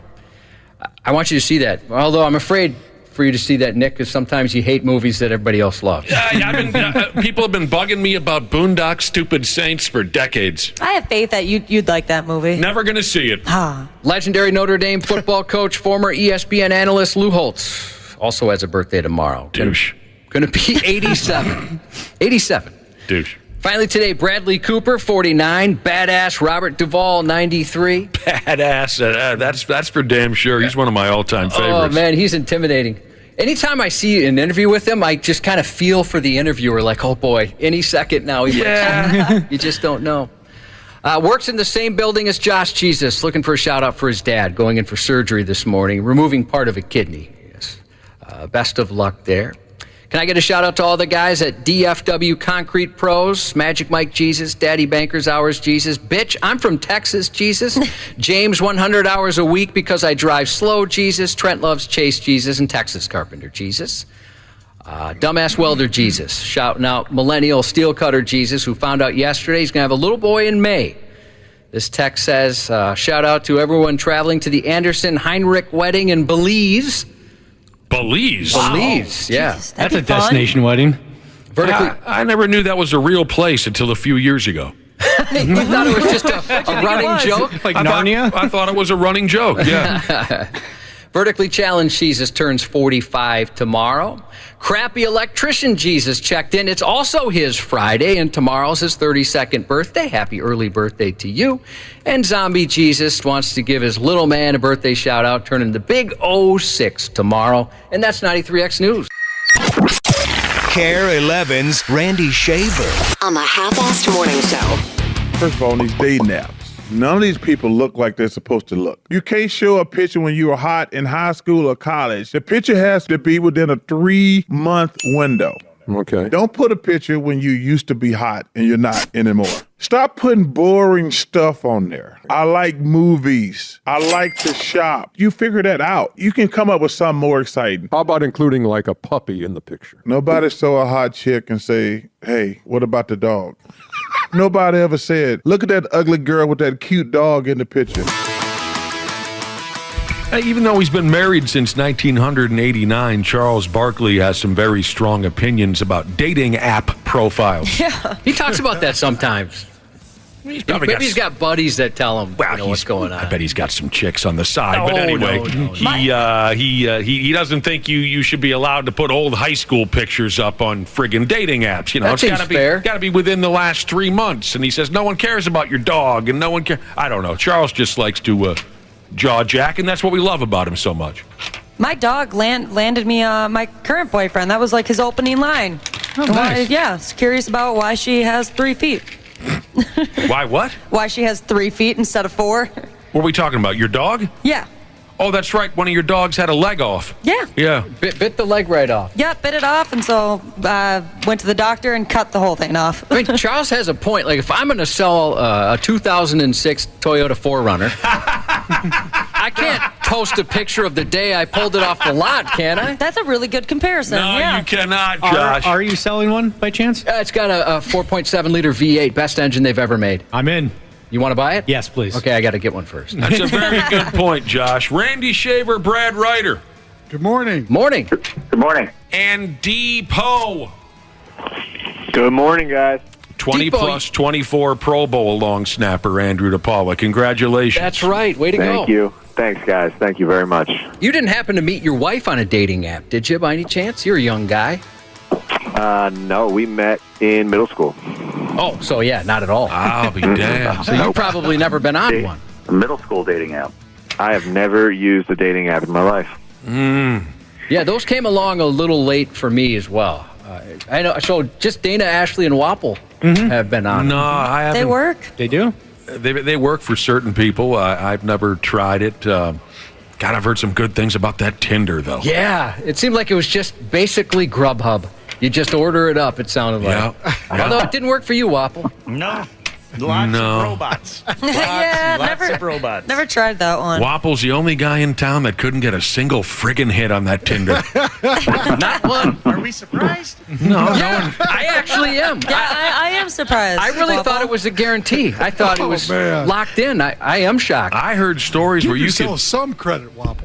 What credit? How's he supposed to give him something? Nothing happened. I've heard stories where you can come home drunk at 1:15 and have a stranger at your door by 1:45. That was my impression of it. Yeah. I heard some young fellas trading stories, and I thought, you lucky bastards. I did too. And remember, I was telling you, Nick, I heard them, and they're talking about it, and they're bragging of their prowess. Right. And I had to explain to them why that's not impressive at all. It's not impressive. And what we had to go through just to meet a girl back in the day. Everybody knew that Tinder was set up for random, sudden sexual encounters. You can't brag about that. No, we had to drive different places where we thought there might be some prey, and then just wait it out, by personality, try and meet him and talk to him. A lot more that went into it, right, Josh? Yeah, it was difficult. A lot more strategies. So you can't brag about how many people you've hooked up with. Josh had to go do things. I had to leave the house. It's like sports. It's like sports before analytics. Sports before analytics. Well, just so you know, Depot, we haven't changed just because you made the Pro Bowl. That's for sure. That's good to know. That's good to know. I'll tell you what. How'd you find out? Yeah, what night was this? Last year they released that awesome video of all your teammates congratulating you. How'd you learn this year? The same way. After practice, coach calls everybody up after practice. He gives us our little, tidbits and his little talking points, and then he was like, okay, he's like, I got some, Pro Bowl news, and kind of went into his whole thing. And then it was funny because, I'm in the back this year, me and Greg kind of moseyed on up, so we were, some of the last ones to get to, the circle. So I'm in the back, and I can't really hear him. And, I hear him say, oh, okay, we got some Pro Bowl news, and I can't remember what I heard him say, but, they do have a video. So now he said, the starters for the Pro Bowl, and then he said my name. Well, when he said my name, I couldn't hear him.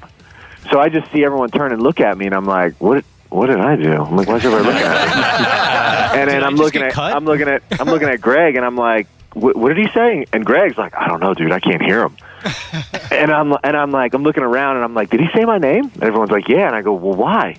And then I hear him say Daniil Hunter, and I'm like, what did we get? What? And I didn't know. I knew it was something to do with Pro Bowl.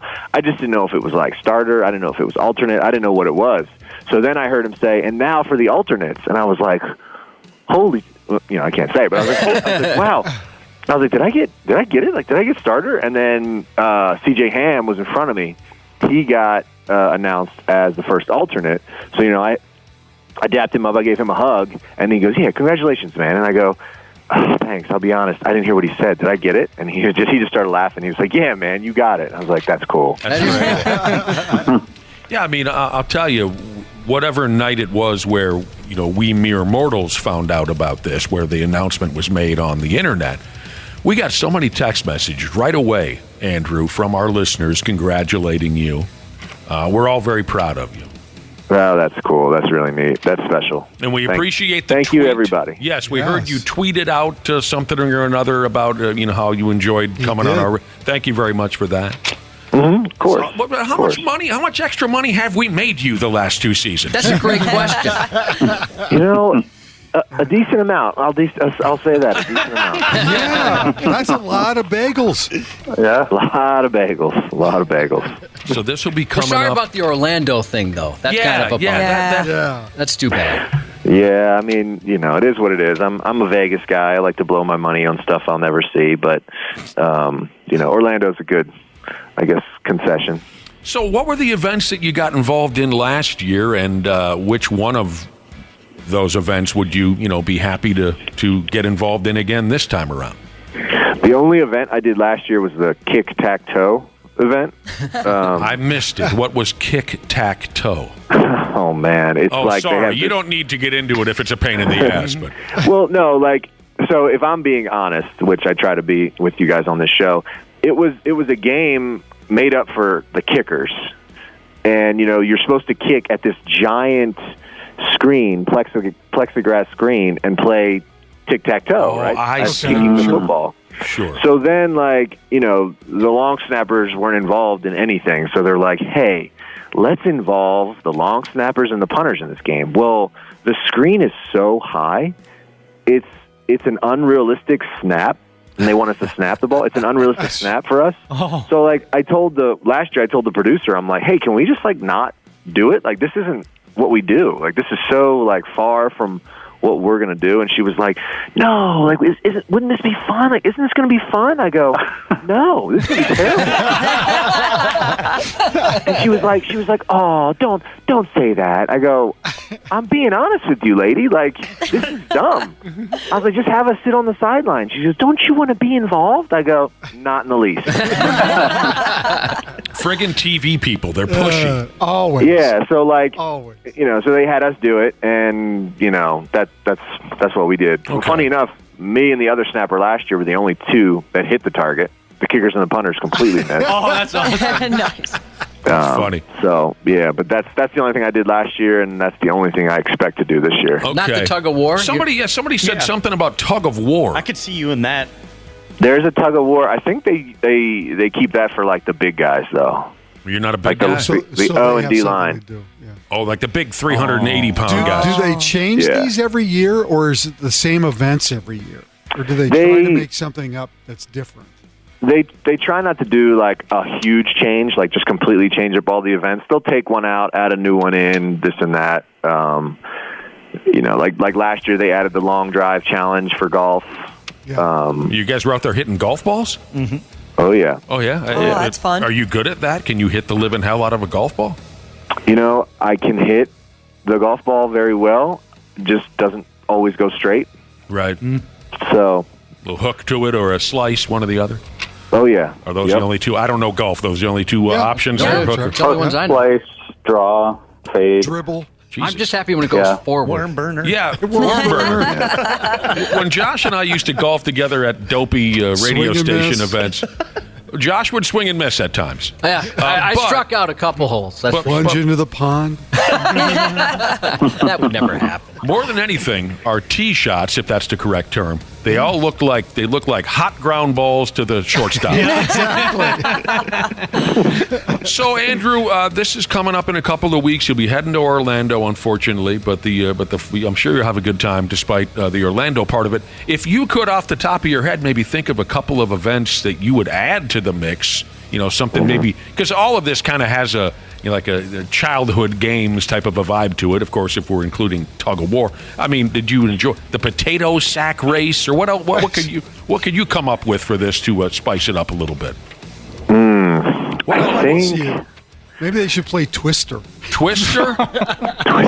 Seed spitting contest. Yeah, can you imagine seeing the O-line playing Twister? Watch that. Just big asses up in the air. And, what do you call that muscle back here? The groin. What's on the back? That's actually the hamstrings would be shredding from one side of town to the. It should be the centers and the long snappers playing Twister, because that's kind of the position you're in during the game. Not a bad idea, Randy. Yeah, that's not a bad idea. I don't know if I want to play that game with other men, but yeah. Give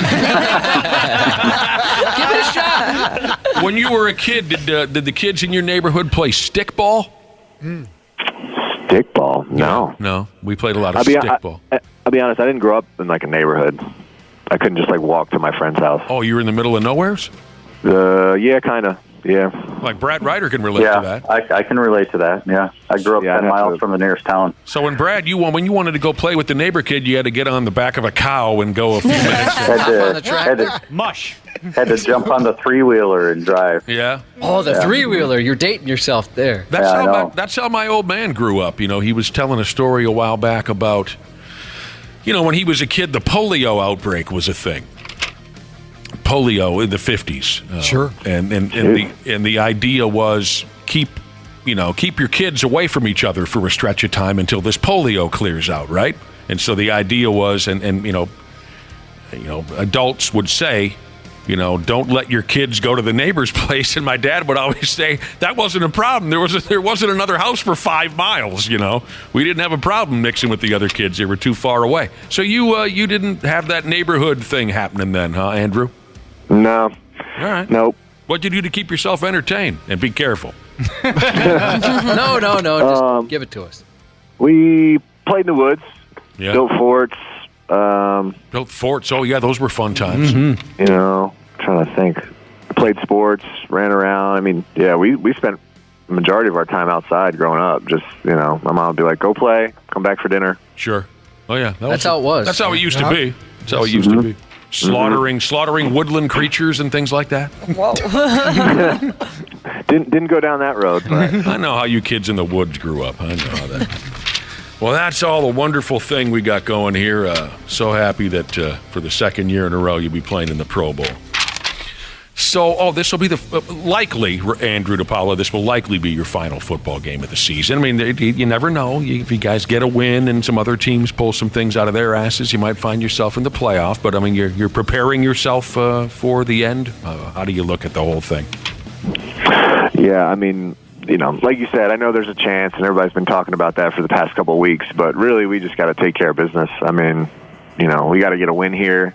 Even if it is the last game of the year, it works out being that way. You always want to end the year on a high note, and it's always better to end the year on the win than a loss. So, guys are doing great. Great week of preparation, getting ready for this game. It's bittersweet, knowing that it could be the last one, but even if we got in the playoffs, you don't know. Even could be your last one too. So sure. But we want to finish strong. You want to put good tape out there, good film. This is usually the game that, the club will start with to kind of do their evaluations and then work their way back. So you want to give them some good tape to watch. They don't need to evaluate you. You're in the friggin' Pro Bowl. That's right. 2 times, man. Back to back. Well, no matter how it plays out, do you already have, you and the wife and kids have any postseason plans now that you're going to be off the hook at one point or another and you can do what you want? Maybe Disney World when you're in Orlando, something like that. Yeah. So funny enough, our daughter, our 4-year-old, she asked my wife Wednesday when we found out about the Pro Bowl. She asked her in the morning, like, Mommy, are we ever going to go back to Disney? And, my wife hadn't known at the time. She's like, I don't know. We'll find out today. And then I got it, called my wife and told her. And my wife started screaming. And I hear my daughter in the background, what, Mommy, what's wrong? And she's like, we're going to Disney. And then my daughter starts freaking out. So That's cool. So that was cool. So, yeah, we're definitely going to do, a Disney trip while we're down there, 1 or 2. But really, like, when the season ends, we just kind of like to just chill, stop, take our time, relax. Like, we don't really rush to do anything. We don't really rush to make any plans. We just kind of, take it in and rest a little bit and then kind of go from there. And there ain't a damn thing wrong with that. No. Perfect. No. We all like to take it pretty slow around here, too. Things move a little slower around here. That's good. Josh? Yes.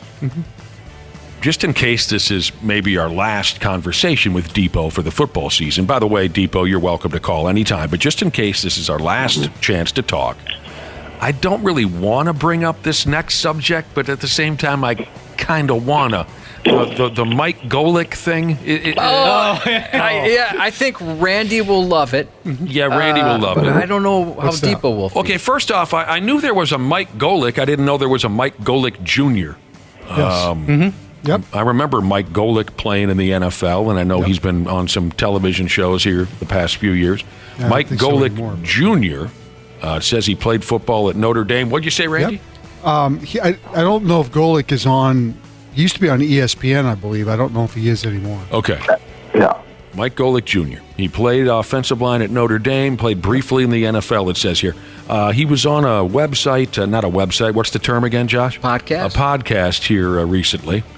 And he made some kind of comments about his diet when he was an offensive lineman. And this isn't going to shock many of us. We've actually had these conversations on the air. My brother was a football player and a power lifter, and so to me it's not a surprise. But Mike Golic Jr. says his diet as an offensive lineman produced, quote, the worst smelling farts on planet Earth. We would drink these basically milk fat malt shakes that were like 10 ounces and they were 1,000 calories. And basically all it was milk fat, and they added like chocolate malt powder and like some extra sugar in there. So there was like a free 1,000 calories that you just shoot like a shot in the bar after your workouts. And then of course, you're eating cheese curds and you're eating burgers and pizza late night and Qdoba and drinking plenty of beers. So there's a lot of calories going in your system. What that turns your body into is essentially just a mass production machine for sulfur. The worst smelling farts on planet Earth. So, Depot, how miserable does it get in the locker room at times? Sometimes it gets pretty bad. I think it's more body odor than, like farts and stuff like that. Just straight up 100% pure body odor.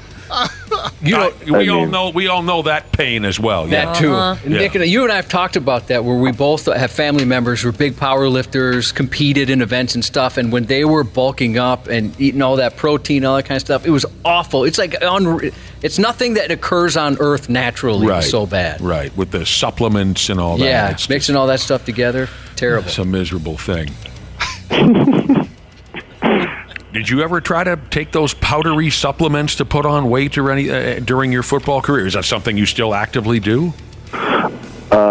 Something I did, and then I'm a little more aware of my calorie intake nowadays. Yeah. So if I'm light, I'll try to increase calories. If I'm heavy, I'll try to limit them. This off season, I think I'm going to try and get up as high as I can. Do a calorie surplus, and then just to put on a little bit more muscle and then come back and cut a little bit. So sounds like a lot of work. Yeah, it can be. Do you eat stuff you want, or is it just you're trying to your diet's just specifically to have the best body you can out there? It's more so I eat for fuel more than anything else, and my wife will tell you she hates my eating habits because she's just sometimes I won't eat lunch. I'll forget. I'll just be so busy. And she's like, how do you forget to eat? She's like, eating is my favorite thing. Mine too. I don't know, babe. It's just not on my mind, So, usually I eat for performance and not for, taste. Don't you think that'll change, though, once you're done playing? Or will you always be mindful of what you eat? I think I'll be mindful to a degree. As soon as I'm done playing football, I know I'm just going to lose weight. I'm naturally lighter, so I just know I'm going to lose weight. So in order to keep weight on, I have to consciously eat a bunch of calories. So will that change? Yeah, probably. I think when I'm done, I'll probably eat more for taste. But I have the taste buds of a 4-year-old, so chicken tenders and mac and cheese. My palate's not going to be too big. It's amazing to me. It's amazing to me how quickly offensive linemen drop weight after they retire. Yeah. I think of a guy like Matt Burke, for example. Look how skinny he is now. He's half the size he used to be. Yeah. Yeah. I remember when Matt Burke, I don't know if you know who Matt Burke is, but he was a Viking and a friend of ours for a very long time that was on our show until he left for Baltimore. But he would tell us some of the food he'd eat after a game. It was multiple bags of chips and all kinds of stuff to keep the weight on. Yeah, he lost a lot of weight. He approached us at the state fair a few years ago. I thought it was a dude I went to high school with. Yeah, he doesn't look the same at all. Hey, Randy Shaver, Italian Jesus has a question via our text machine. He wants to know, do you like Mike Golic? Do I like Mike Golic? Yeah, do you like Mike Golic? Watching him on ESPN? I think just in general. I think I enjoyed watching him. Yeah, well, Mike Golic, D's nuts! That's not me talking, that's Italian Jesus. See, now What a child. He's just a child. He's a little child. Oh, He's people a have been child. lashing out. People have been teeing off with D's nuts jokes on us the last few days. It's like hanging out with that guy who played football. What was his name again? Gronk? Yeah, Gronk. Yes, child. Andrew DePaola, congratulations again. Good luck Sunday against the Detroit Lions. We hope to speak to you again soon, but if you're not interested, we understand. Hey, thanks, guys. Thanks for everything this year. It's been a blast. I can't thank you enough for the Pro Bowl push. Can't thank you enough for all the laughs. This has been a great time, and I hope you guys enjoyed it as much as I did. The feeling is probably more. Yeah, we more really than appreciate mutual. It. We feel very lucky. Take care That's of awesome. yourself, bruh. Good luck. Yeah, you guys too. Bye-bye. Bye. I hope we talk to him again. Hey, he said he wants to come in the studio again for whatever reason. Oh, that'd be fun. It's his only flaw. We'll load up on those protein powders. Yes. Specifically, Ashley. Yeah. Wouldn't that be shocking? By the way, real quick. Ashley would die before she ever did something like that. Yeah, especially in front of somebody like him. Yeah, he would not. Real quick, then we got to talk to a listener here in a minute, but officials revealed the cause of that fire that ripped through Tyreek Hill's house the other day, and it was officials say it was caused by a kid playing with a cigarette lighter. No way. Isn't that kind of just such a cliche in a way, right? Yeah. Dude, oh, that's you always terrible. have that conversation. That's terrible. A kid playing with a friggin' cigarette lighter. My kid's better with one of those kid-proof lighters than I am. I can. It takes me forever to get that thing to work. Dude, same Where you here. pull the two triggers at the same time. Yeah, I can never get it down. When I was a kid, I was playing around with one of my folks' cigarette lighters in the backyard, and I lit my own thumb on fire like the monster from Young Frankenstein. Did you really? Yes. And just like the monster in Young Frankenstein, I just kind of stared at it for a while and just, I was just such a little moron. I didn't even, well, what do I do about this? I remember I thumbed the earth. Oh, Sure. Yep, Yeah. dirt will put it out. I thumbed the dirt to put it out. What a Lasting damage? at all? dumbass. I don't know. That's good. I lit my friggin' own thumb on fire like a little that is so stupid. painful. All Burns. year long, our listeners have been cutting loose their score predictions, trying to win that big effing pile of beer money and a trip to the big damn game. It hasn't worked yet. Let's pull somebody in. A fella named Denver in Stacy, Minnesota. Hello, Denver. Hello? Denver? Oh, yep. Where are you? Are you in Stacy? No, at a job site in St. Paul. You're in St. Paul. Look out, something's backing up. Denver, are you busy working right now? I am a little bit, but What do you do? I'll make a prediction. I'm a heavy equipment operator. Okay, so is that you that's beeping? No, somebody else. Okay, I don't want you to get run over, that's all. I'm just trying to figure out, you're okay where you're at right now? Yep. We were commenting off air. We don't hear of folks named Denver much anymore, and Josh and I came up with the last Denver that we remember was the dude who played Uncle Jesse on the Dukes of Hazzard back in the 80s. Denver Pyle. Denver Pyle. My dad looked a lot like Denver Pyle. Your dad? Yeah, when he got older especially, and he started getting gray in his beard. I can kind of see what you're talking about now that I'm picturing it. I never in a million years would have said that. So yeah, what's the story behind the name? I was actually named after bull riders. You were named after growing up. You were named after a bull rider. I'm sorry, I couldn't catch the rest of that. It was my dad's good friend growing up. Your dad's good friend was named Denver. He was a bull rider. Yep. That's unbelievable. Here's the thing. We need and thanks everyone for getting involved this year in the Purple Pick'em, because this is our final. Folks listened in, they listened for the keyword, they texted it in, and then we drew their name to get them on the air. You're our final chance, Denver. We need your predictions for the halftime and final score for Sunday's ball game. What does halftime feel like to you, Densky? Unfortunately, Minnesota 3, Detroit 17. Oh! Wow. And what about the final? Minnesota 17, Detroit 30. Oh, my God. Yeah, it's going to be a shellacking. I don't care if you're from Stacy or if you're formerly a member of the Dukes of Hazzard cast. I don't care who you are. That sounds like an ass whooping right there. Unfortunately, I think it is. I hear you. Well, here's the thing. If you get one or the other prediction correct, you'll win $1,000. If you nail them both, $100,000 and a trip to the championship game in February. And thank you to the folks at the Next Generation 10G network only from Xfinity for sponsoring this all year long. Good luck to you, Denver. Be careful with that heavy equipment, for God's sake. Have you lost any fingers or toes or anything over the years? No, I'd like to keep them. All right. Yeah, we'd like you to keep them as well. Good luck, Denver. Thanks very much. Thank you. There he goes. There goes Denver.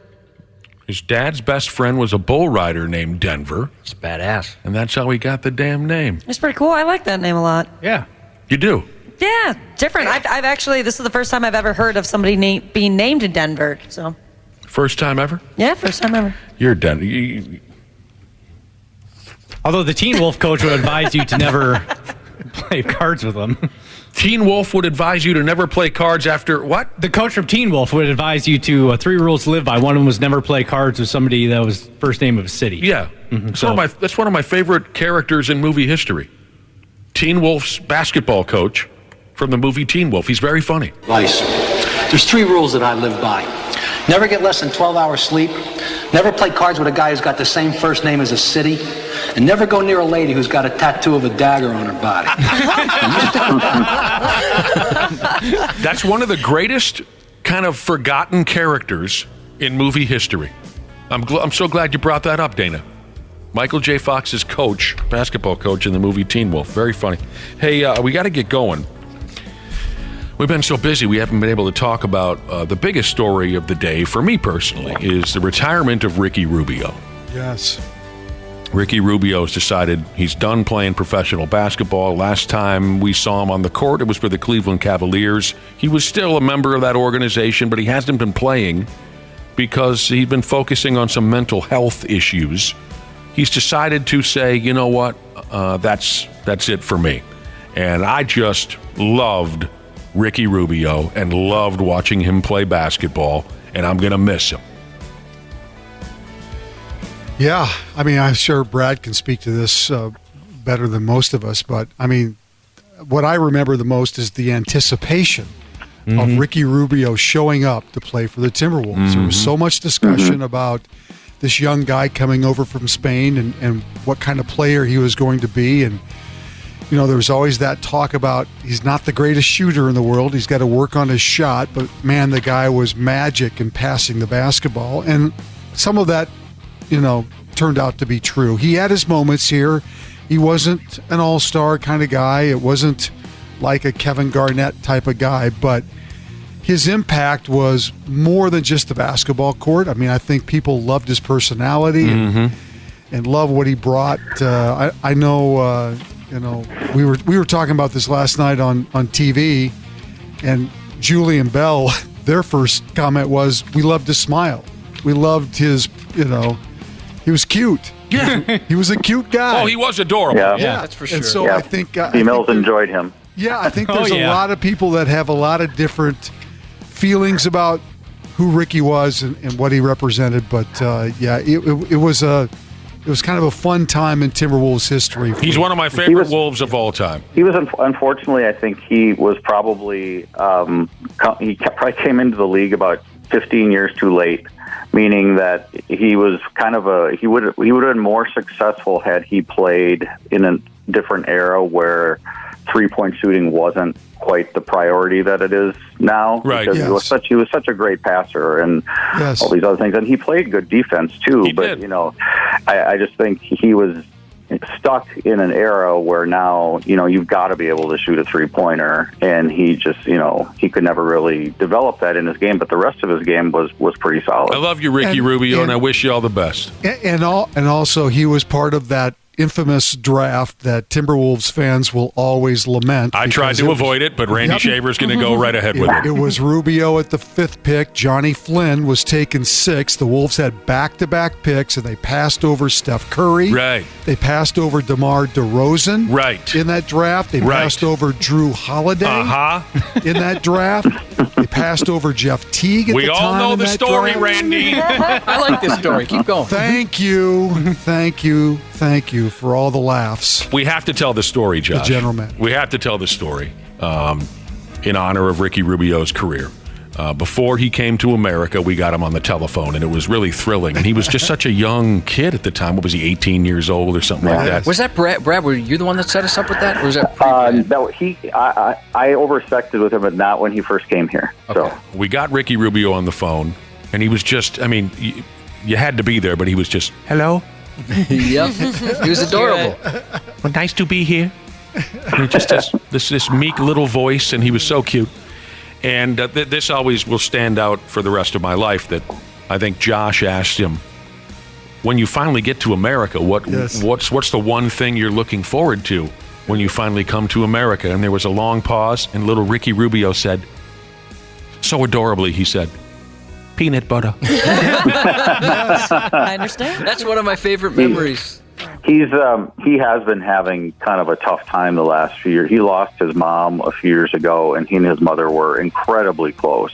And he that's part of the reason why he's been going through some of the things he has. And I think he played for Cleveland, as you said, last year, and J.B. Bickerstaff, who obviously had a relationship with Ricky when J.B. was here as an assistant coach. And J.B. gave him a lot of leeway, going into training camp. Ricky didn't report to training camp this year, and they let him have some time, and that's why he finally decided now that he wasn't coming back. All right, we got to get cooking here. The Wolves are in Texas tonight to play the Houston Rockets. I know none of the rest of you care, but what a great win for the Golden Gopher Basketball Club last night, beating Michigan. That was against the team that they've got to beat. That was a great basketball game last night. Yes, good for them. And they've won as many games, Nick, now as they did all of last year. Right, in the Big Ten. Pharrell Payne and Elijah Watkins and Mike Mitchell Jr. Great. The JV Pigs got beat again. Kirill made the All-Star team there in the hockey setup. Somebody tongue punched that start button for the dad fights thing. I saw Waffle leaning in a different direction. No. He was tooting. Dad fights. Everybody say it. Dad fights. Yay!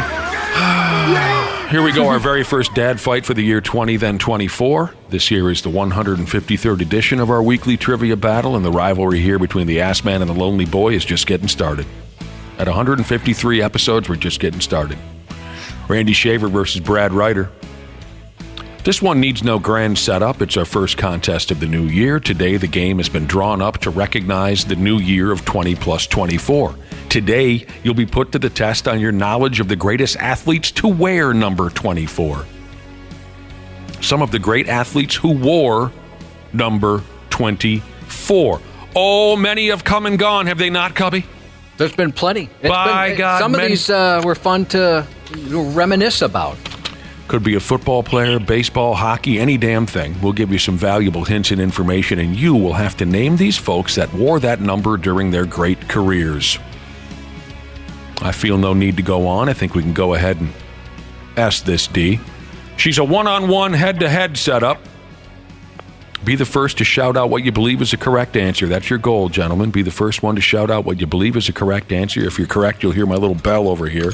What do we decide for incorrect answers? Wobble! I liked that guy who tries to imitate a jet. That's a classic.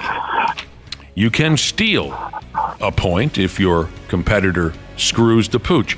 10 challenges plus a tiebreaker if necessary. The dad with the most correct answers wins. Back Dimples Sheezes is lined up for our Dad Fights intro. This is Back Dimples Sheezes, hailing from North St. Paul, Minnesota, mother of 2 grown children, and engaged to a loaf of bread that permanently resides on my couch. I would like to do a poetic greeting for this week's Dad Fights. Here we are with Randy and Brad, ready to fight with a couple of dads. The lonely boy from Clara City cries and whines and looks for pity. Then there's Randy, who's just so brash. Well, of course he is. Take a look at that ass. Sometimes Brad is just so rude, tries to blame his losses on leaf blower dude. But Randy's no better, thinks he's so smart, but he sure gets a lot of Costco farts. On a serious note, they're both pretty dandy. I don't have a favorite, but let's go Randy. This is Dad Fights number 153. Woo! Wonderful. Thank you, They rhyme. Back Dimple Sheezes. Thank you very much. Very if you creative. want to do an intro for us, take some work off our hands, send an email to hams93x@gmail.com. Give Wapple your name, your number, this and that. We need intros. But that was a cute little poem.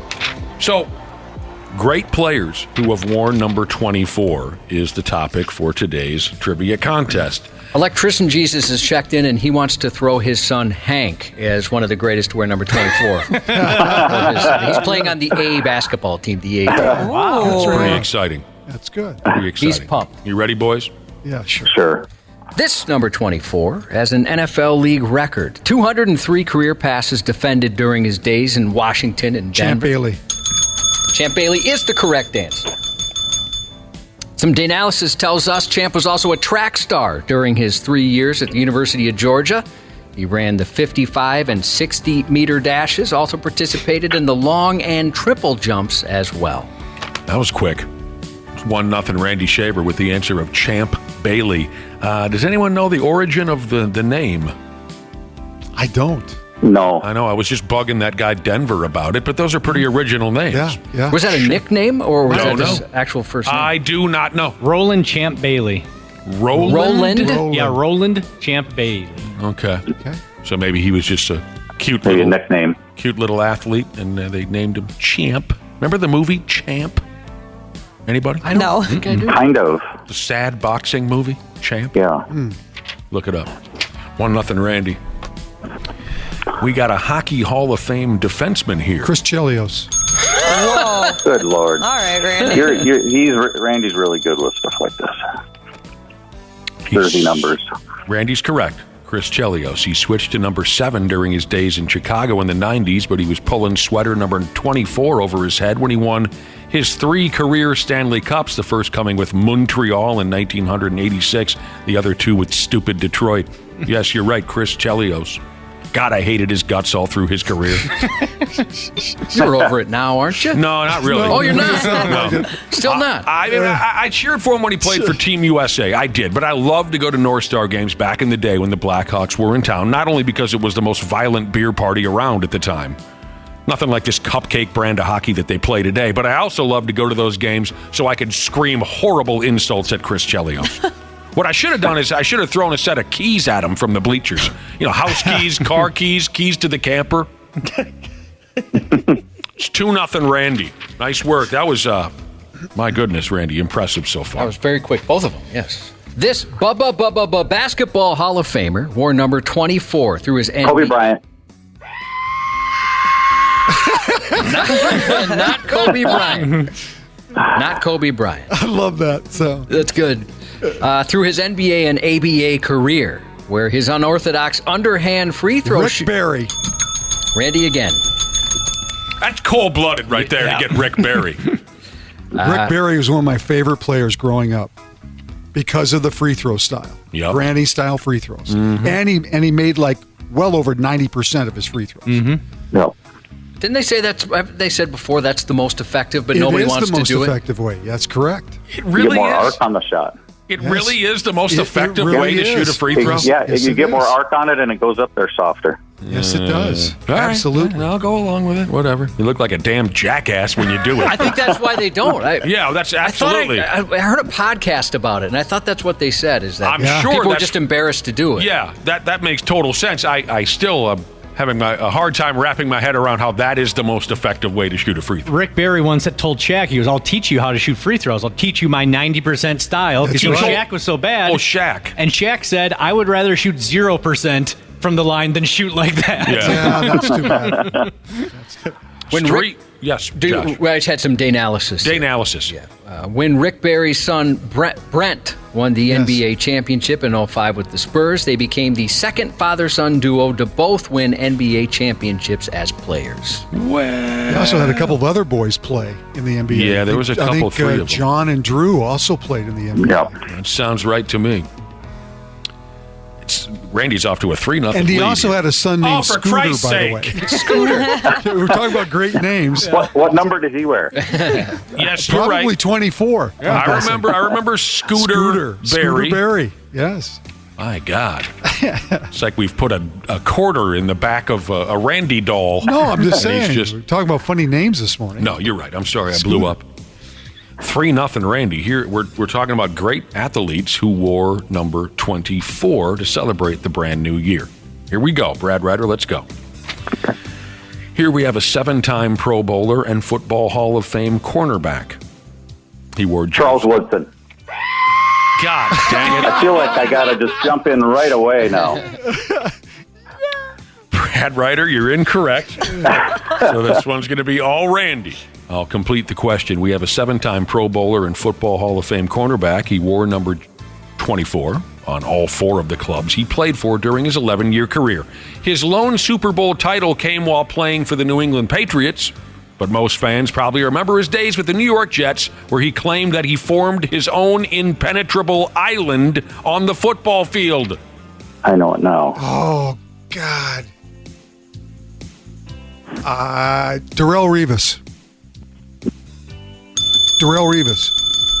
Yeah, I just tried to add some drama to it. Yeah. You got me. I was just trying to be dramatic. Wapple reached for the mouse and was like, "Wait, is this the squeal? I don't know." I was just. This is an ass whooping so far. I just thought I'd add some drama. You're correct. Darrell, whatever his name is, Revis. Yeah, Darrelle Revis. I always thought that Revis Island gimmick was one of the dumber bits in the history.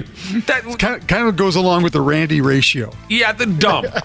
I mean, you got guys over the years like Walter Payton. They called him Sweetness on the ball field. Yeah. He was so beautiful. That you got Deion Sanders was prime time because nobody wanted to miss a game. Right. I don't know. Christian Okoye was the Nigerian nightmare because no one wanted to tackle him. And then what about you, Darrelle Revis? Well, you see, I got this island. And I'm on the island, and there's nobody else there. It's Revis Island. I thought that was so dumb. Sorry, I blew up. It's 4-0, Randy. We're going to eat up some time somehow here. This 13-time All-Star, 10-time Golden Glove winner, and 7-time Silver Slugger hit 630. Willie Mays. I'm sorry, you're both incorrect. Oh. The answer is Ken Griffey Jr. Oh, okay.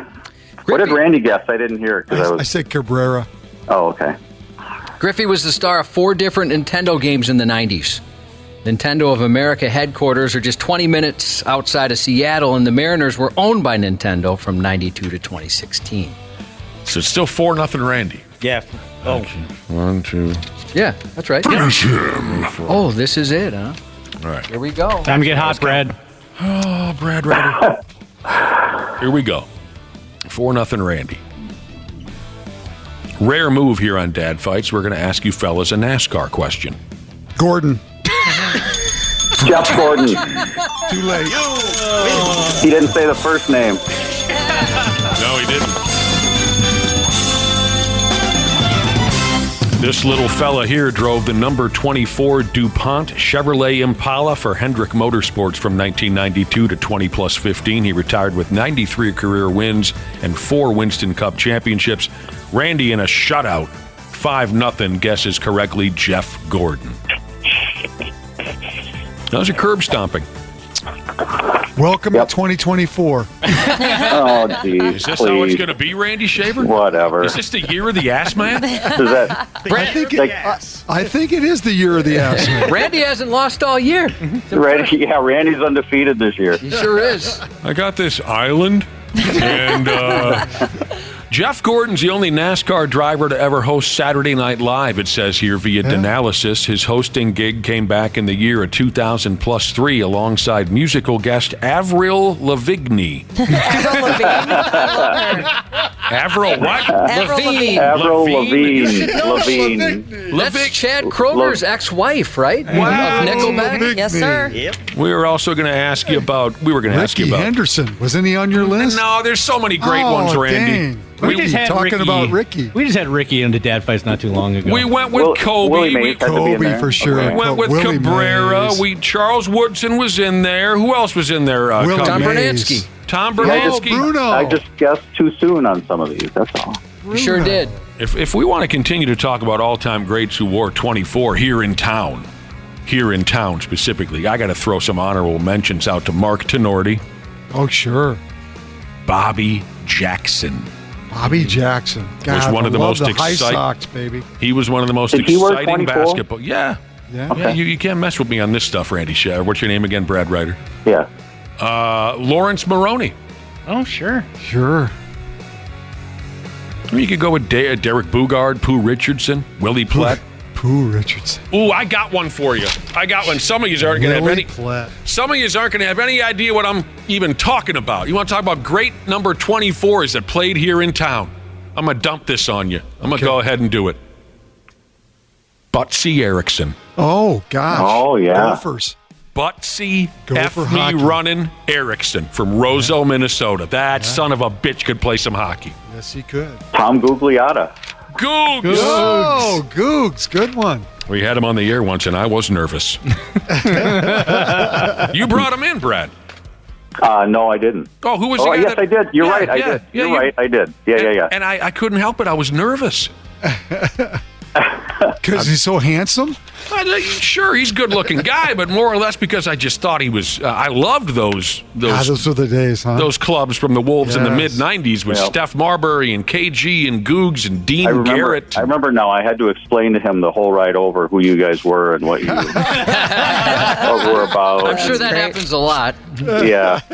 But see, I screwed up. Lawrence Maroney was 22, not 24. But I guarantee you on the Butsy Erickson thing. We got to go. You guys have a great weekend.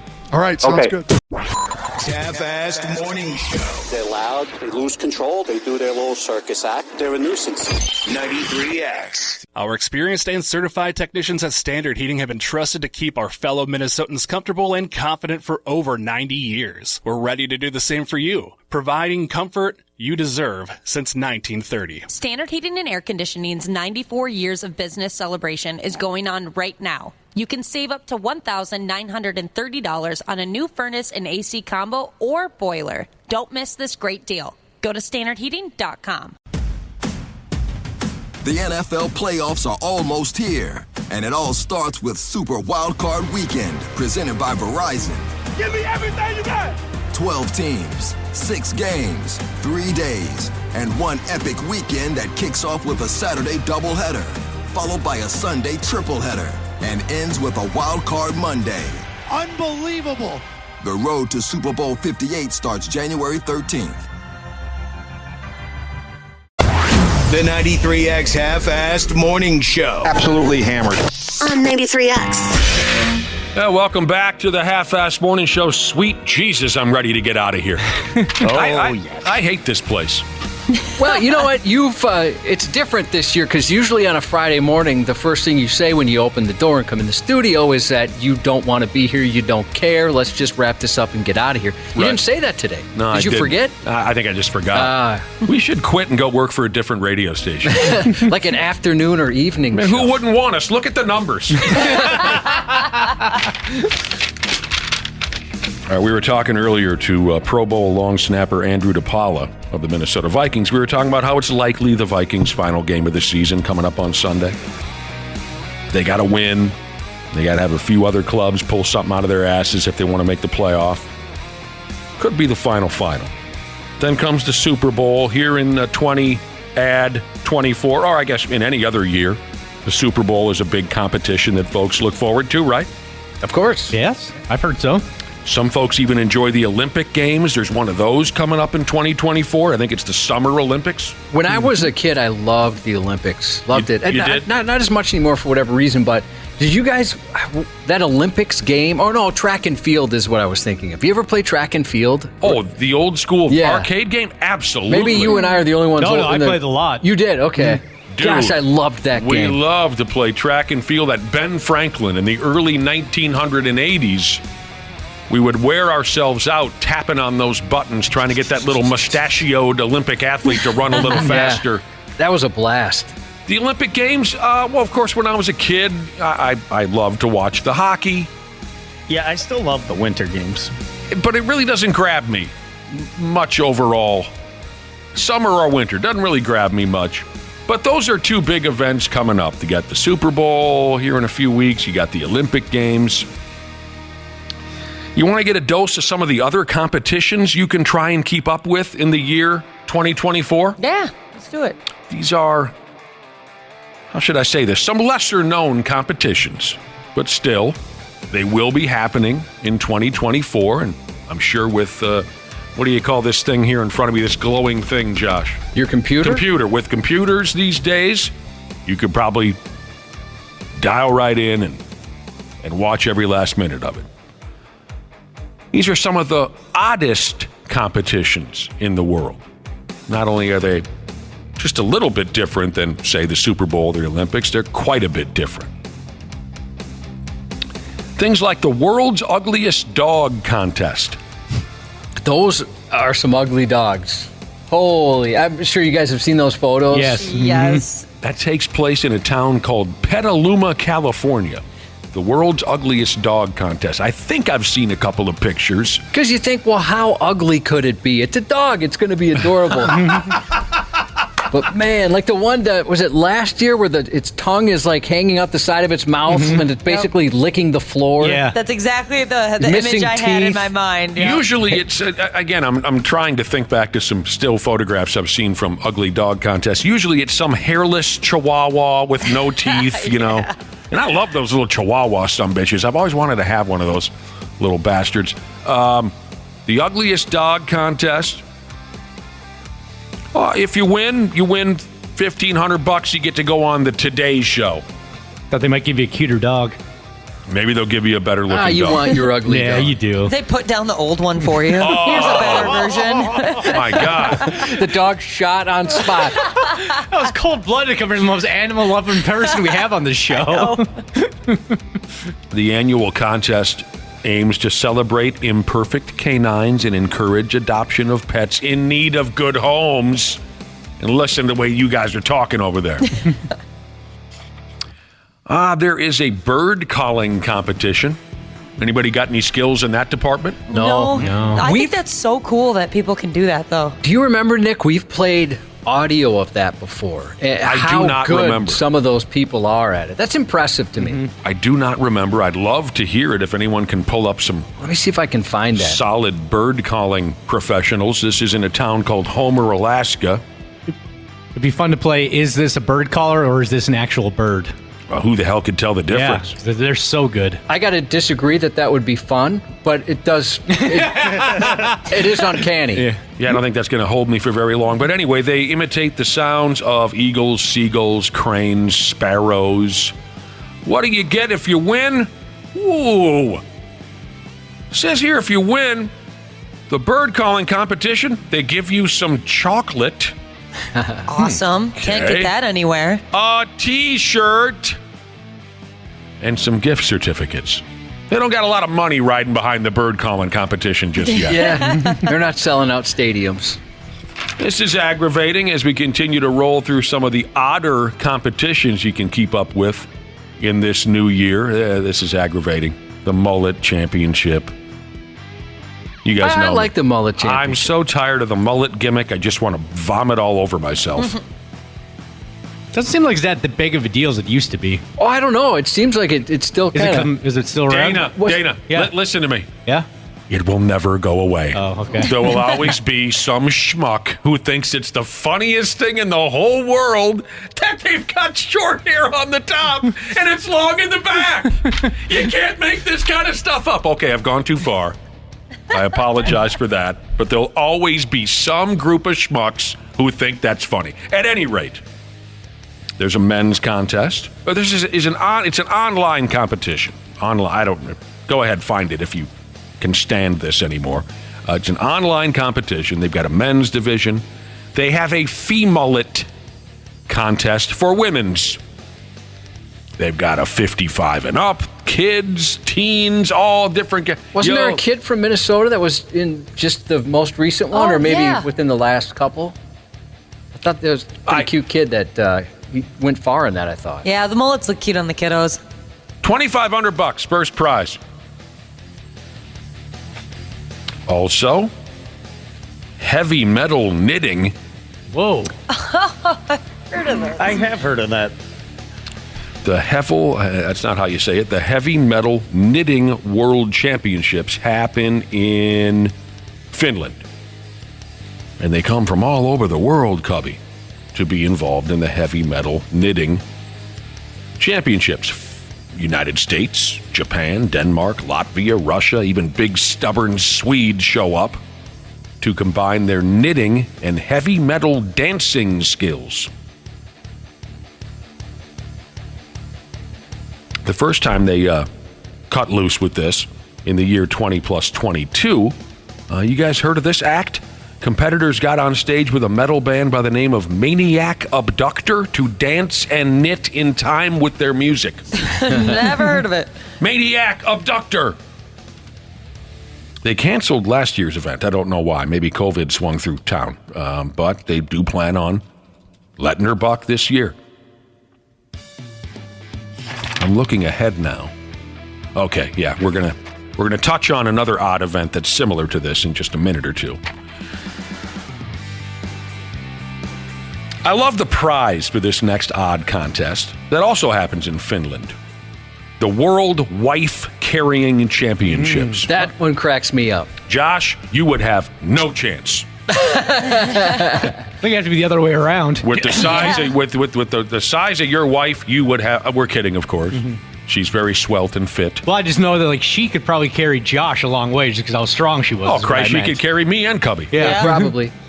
The World Wife Carrying Championships. Husbands carry their wives through obstacles, mud pits, and whatnot. And Finland is where this sport originated. But like I said, I love the prize. The winning couple wins the wife's weight in beer.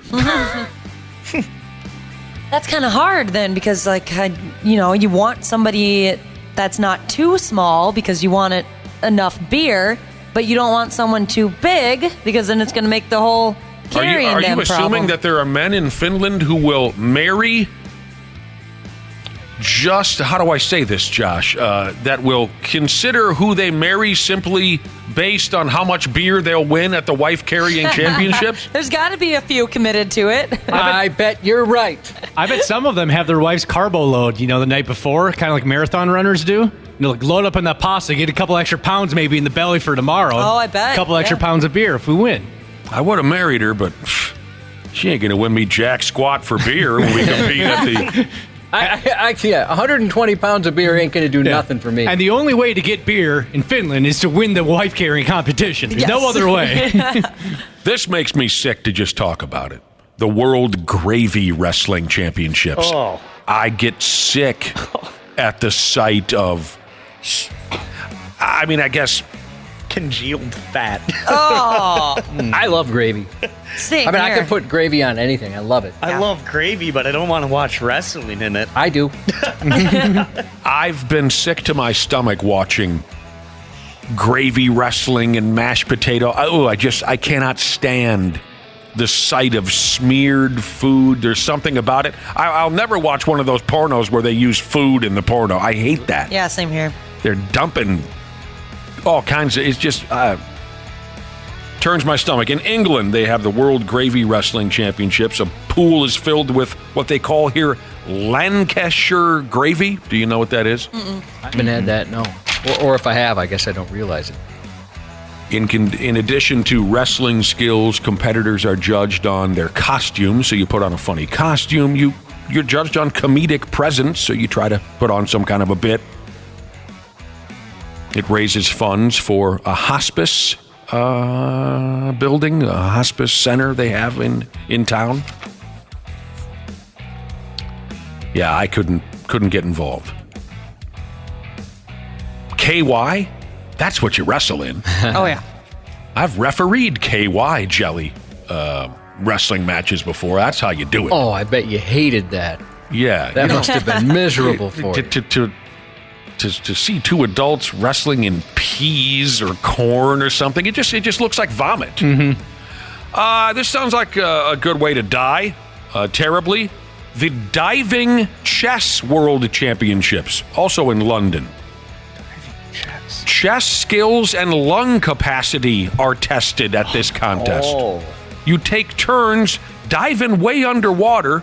Then you make a move on a stupid chessboard before you can submerge. That's hilarious. How did they come up with that? They had to have had folks die at this damn thing. Players are required to make a move before coming up for air, or else they forfeit the match. That's unbelievable. And I'm not a good swimmer. I can't hold my breath for Jack Ola. Yeah, I'm not very good either. I remember back in junior high when we had some kind of a health test or just a swimming test. It was strictly a swimming test where you had to just get under the water and swim as far as you could underwater. And I made it about 6 strokes and came up out the water, and the teacher said, "That's it? You done?" Ever since I was a kid, I got nothing for lung capacity. So I wouldn't sign up for that. Dog surfing. We've seen videos of dog surfing. That's the best. I love that. I love the dog surfing and the squirrel surfing. All that stuff's hilarious. Dude, it doesn't get much better than that. They look like they're having fun. They sure do. They raise money for charity. This is in Pacifica, California. They raise money for charity while the dogs are. And even if your dog can't surf, they have other prizes. Frisbee catching. Ball fetching. Oh, they've got a dog fashion show. Ah, cute. Sick. I got to judge a dog fashion show once. That was one of the highlights of my life. Did you really? What was the situation there? It was at the Mall of America in the Rotunda. It was something for charity. I don't remember the details. It was probably 7, 8, 9 years ago, but it was a lot of fun. There were some cute dogs and some cute outfits. I bet. Anything stand out? You know, I'm trying to remember. I mean, there was like a really good, there's a really good clown dog that looked just adorable. Was it like a doggy fireman or doggy policeman? There was a policeman, yes. There's an Army cadet. There was No way, awesome. Yeah, it was very fun. Did anyone go the Men in Black route? No, I don't. I think there was a tux of some sort. But it was all sorts sizes of dogs, too. Like the little dogs just out there scampering like a little tiny banana costume. Cute. I could do that every weekend. Yes. I could judge a dog fashion show. I want to go to the dachshund races. Is it Minnetonka or where is that? Wayzata. It is Wayzata? On Lake Minnetonka. On Lake Minnetonka. Okay, that's where I got confused. My old dachshund Ozzy, when he was alive, used to compete at the James J. Hill Days dachshund races. We had a riot with it. We had a riot. They do that at Canterbury, too. Mm-hmm. Oh, yeah, they definitely do. Yeah, but nobody wants to go to Shakopee. True. Because Shakopee sucks. Every J.J. Hill Days, which is in September in Wayzata, there's dachshund races, and I used to be a coach. One of my fondest memories was I had Ozzy all lined up with the other dachshunds for an important heat, and he busted out the gates hotter than Dutch love. He was leading the race, and then someone sitting trackside had a bucket of popcorn, and Ozzy came in last place. He saw that bucket of popcorn, he hit the brakes, took a hard left, and went over and begged for some popcorn. And Big Al, my buddy Big Al, was a trainer. I was a coach. Big Al was a trainer.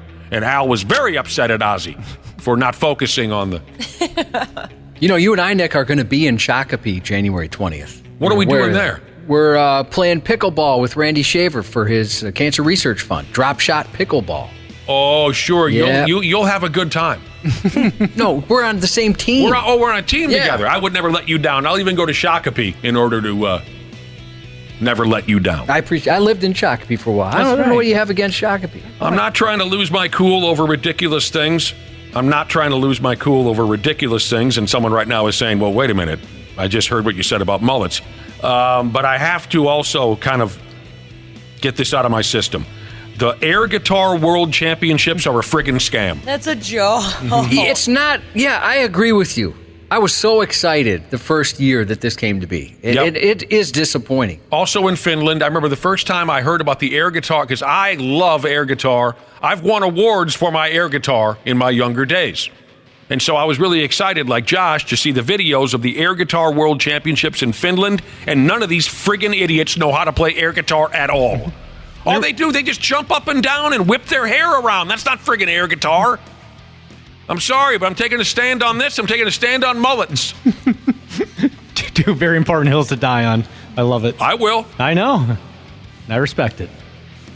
And finally, on this topic of odd competitions from around the world that you can look forward to in 20, then 24, snail racing. We're going to be here for a while, boys. Hope you brought lunch. That's an English thing, snail racing. I mean, I know. Somebody help me by texting in. What's the bar up in Deerwood or Cuyuna? Is it Cuyuna? Yeah, it's wood tick. The wood tick races, yeah, sure. The wood tick inn. Sure, right. Yeah, they have wood tick races. In this case, they've got snail races in England. Here, take a guess here. It's not as bad as you'd think. See if you guys can guess this. Snails attempt to race a distance of 13 inches. And they win a tank full of lettuce. I don't know, do snails eat? Anyway, the world record in the race was set in 1995 when a snail named Archie won it all. He went 13 inches in how long do you think it took him to go 13 inches? Archie the snail in 1995.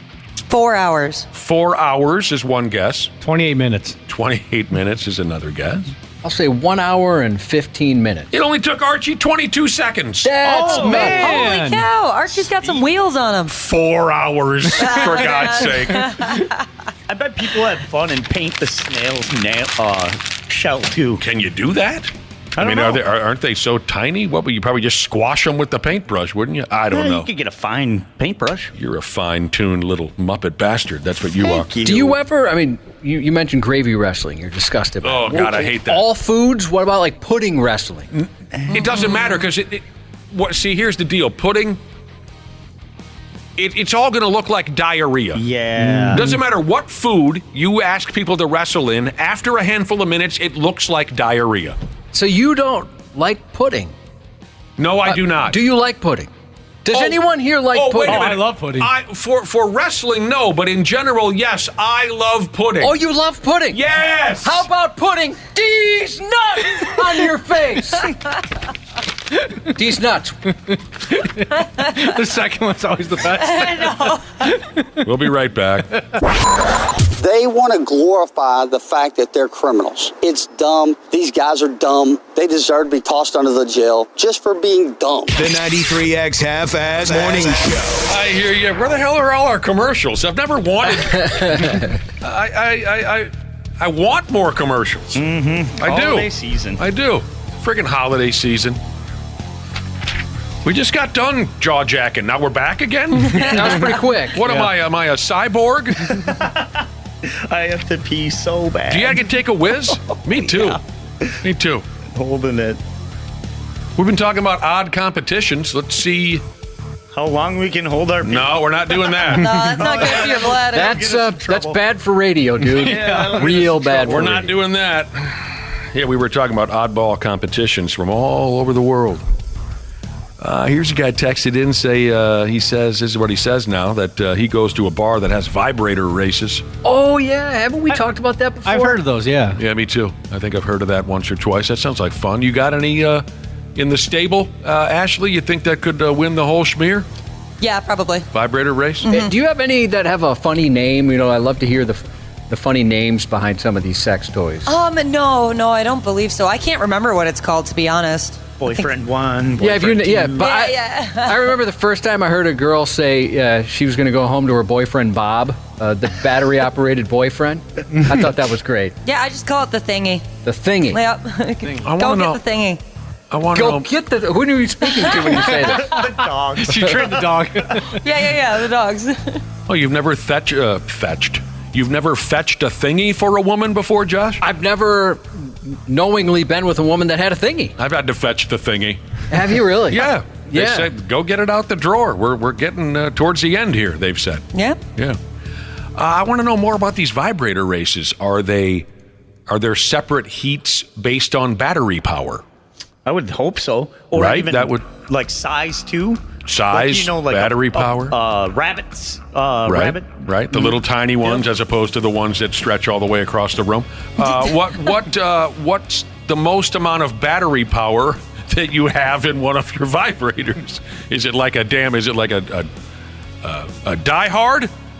It depends. If you turn it up all the way, I could. It gets pretty aggressive. What's the most amount of batteries you have to haul into one of those things? Mine's rechargeable. Oh. Yep. I say, yeah, That seems so weird to me. I don't know why. It's a new era. I forgot Yeah. about that. You plug them in. They got a little, like a little holder. You jam it in. You plug it into the wall. Yeah, but that can be bad because if you don't charge it, like at least if you were using double A's and it died on you, you could just quick replace the old batteries. But now you have to wait like 10 minutes to use it. You should use a D. I got a buddy who his wife got really mad at him. They went on vacation and he forgot to bring the thingy.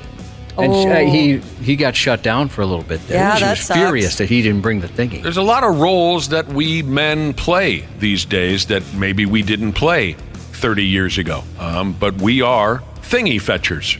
So I had asked if you had any funny names for your sex toys, Ashley, and which I hate that it's plural. Sticky Glue and Rubber Sheezes said she had one that suctioned to the shower called Mr. Dependable.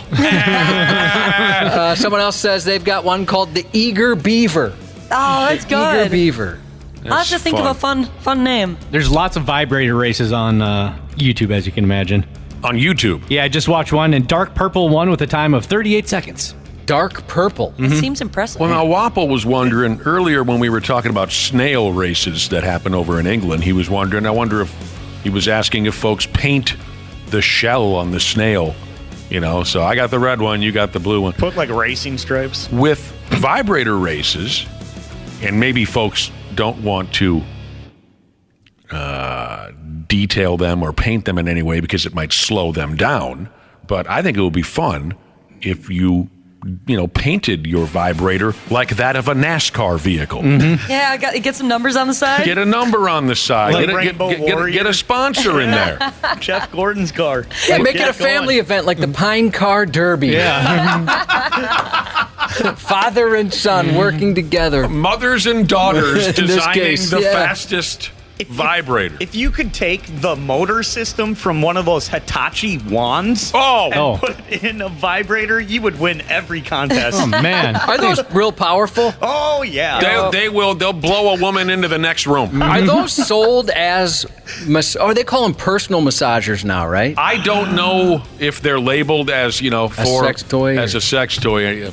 The Hitachis, Wapple, and those, what are those, Sibians? The Sibian, yeah. That'll blast you to the moon. They will they'll put you through a wall. I've seen women put through walls. Yeah. My only experience is from the Stern Show. That they had, I don't know if they still have one, but they had the Sibian, and you have female cats just ride that thing.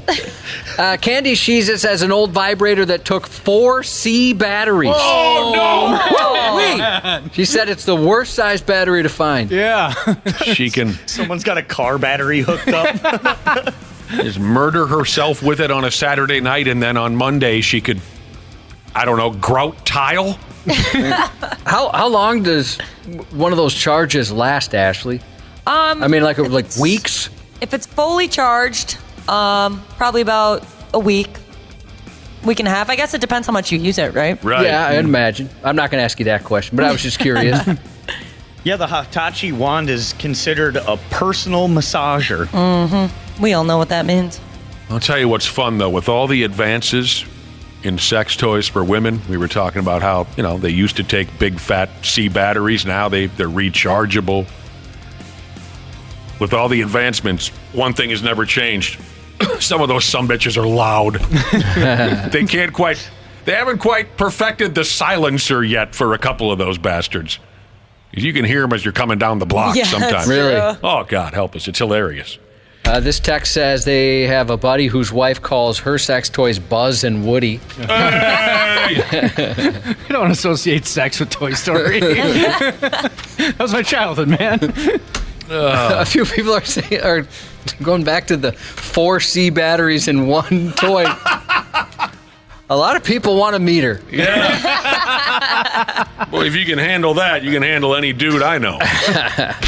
There you go. Our Friday broadcast is complete. I've had enough of this. You're a great crowd. What do you got, Cubby? Anything special on the way out? Happy birthday to Connie, turning 13 from Dad, Keystone Light Jesus. Brock Lesnar Jesus texted in to wish his son, just another Army mechanic Jesus, best of luck as he's moving to New Ulm to take a job with the Army. Proud dad there. Shout out to Molly, graduating from Aveda tomorrow afternoon from your proud dad, Asian Cop Jesus' cousin Jesus. And Gator Jesus let us know we got a new member of the Puppyhood, his lab Booker. Have a sexy weekend, y'all. The 93X Half-Assed Morning Show.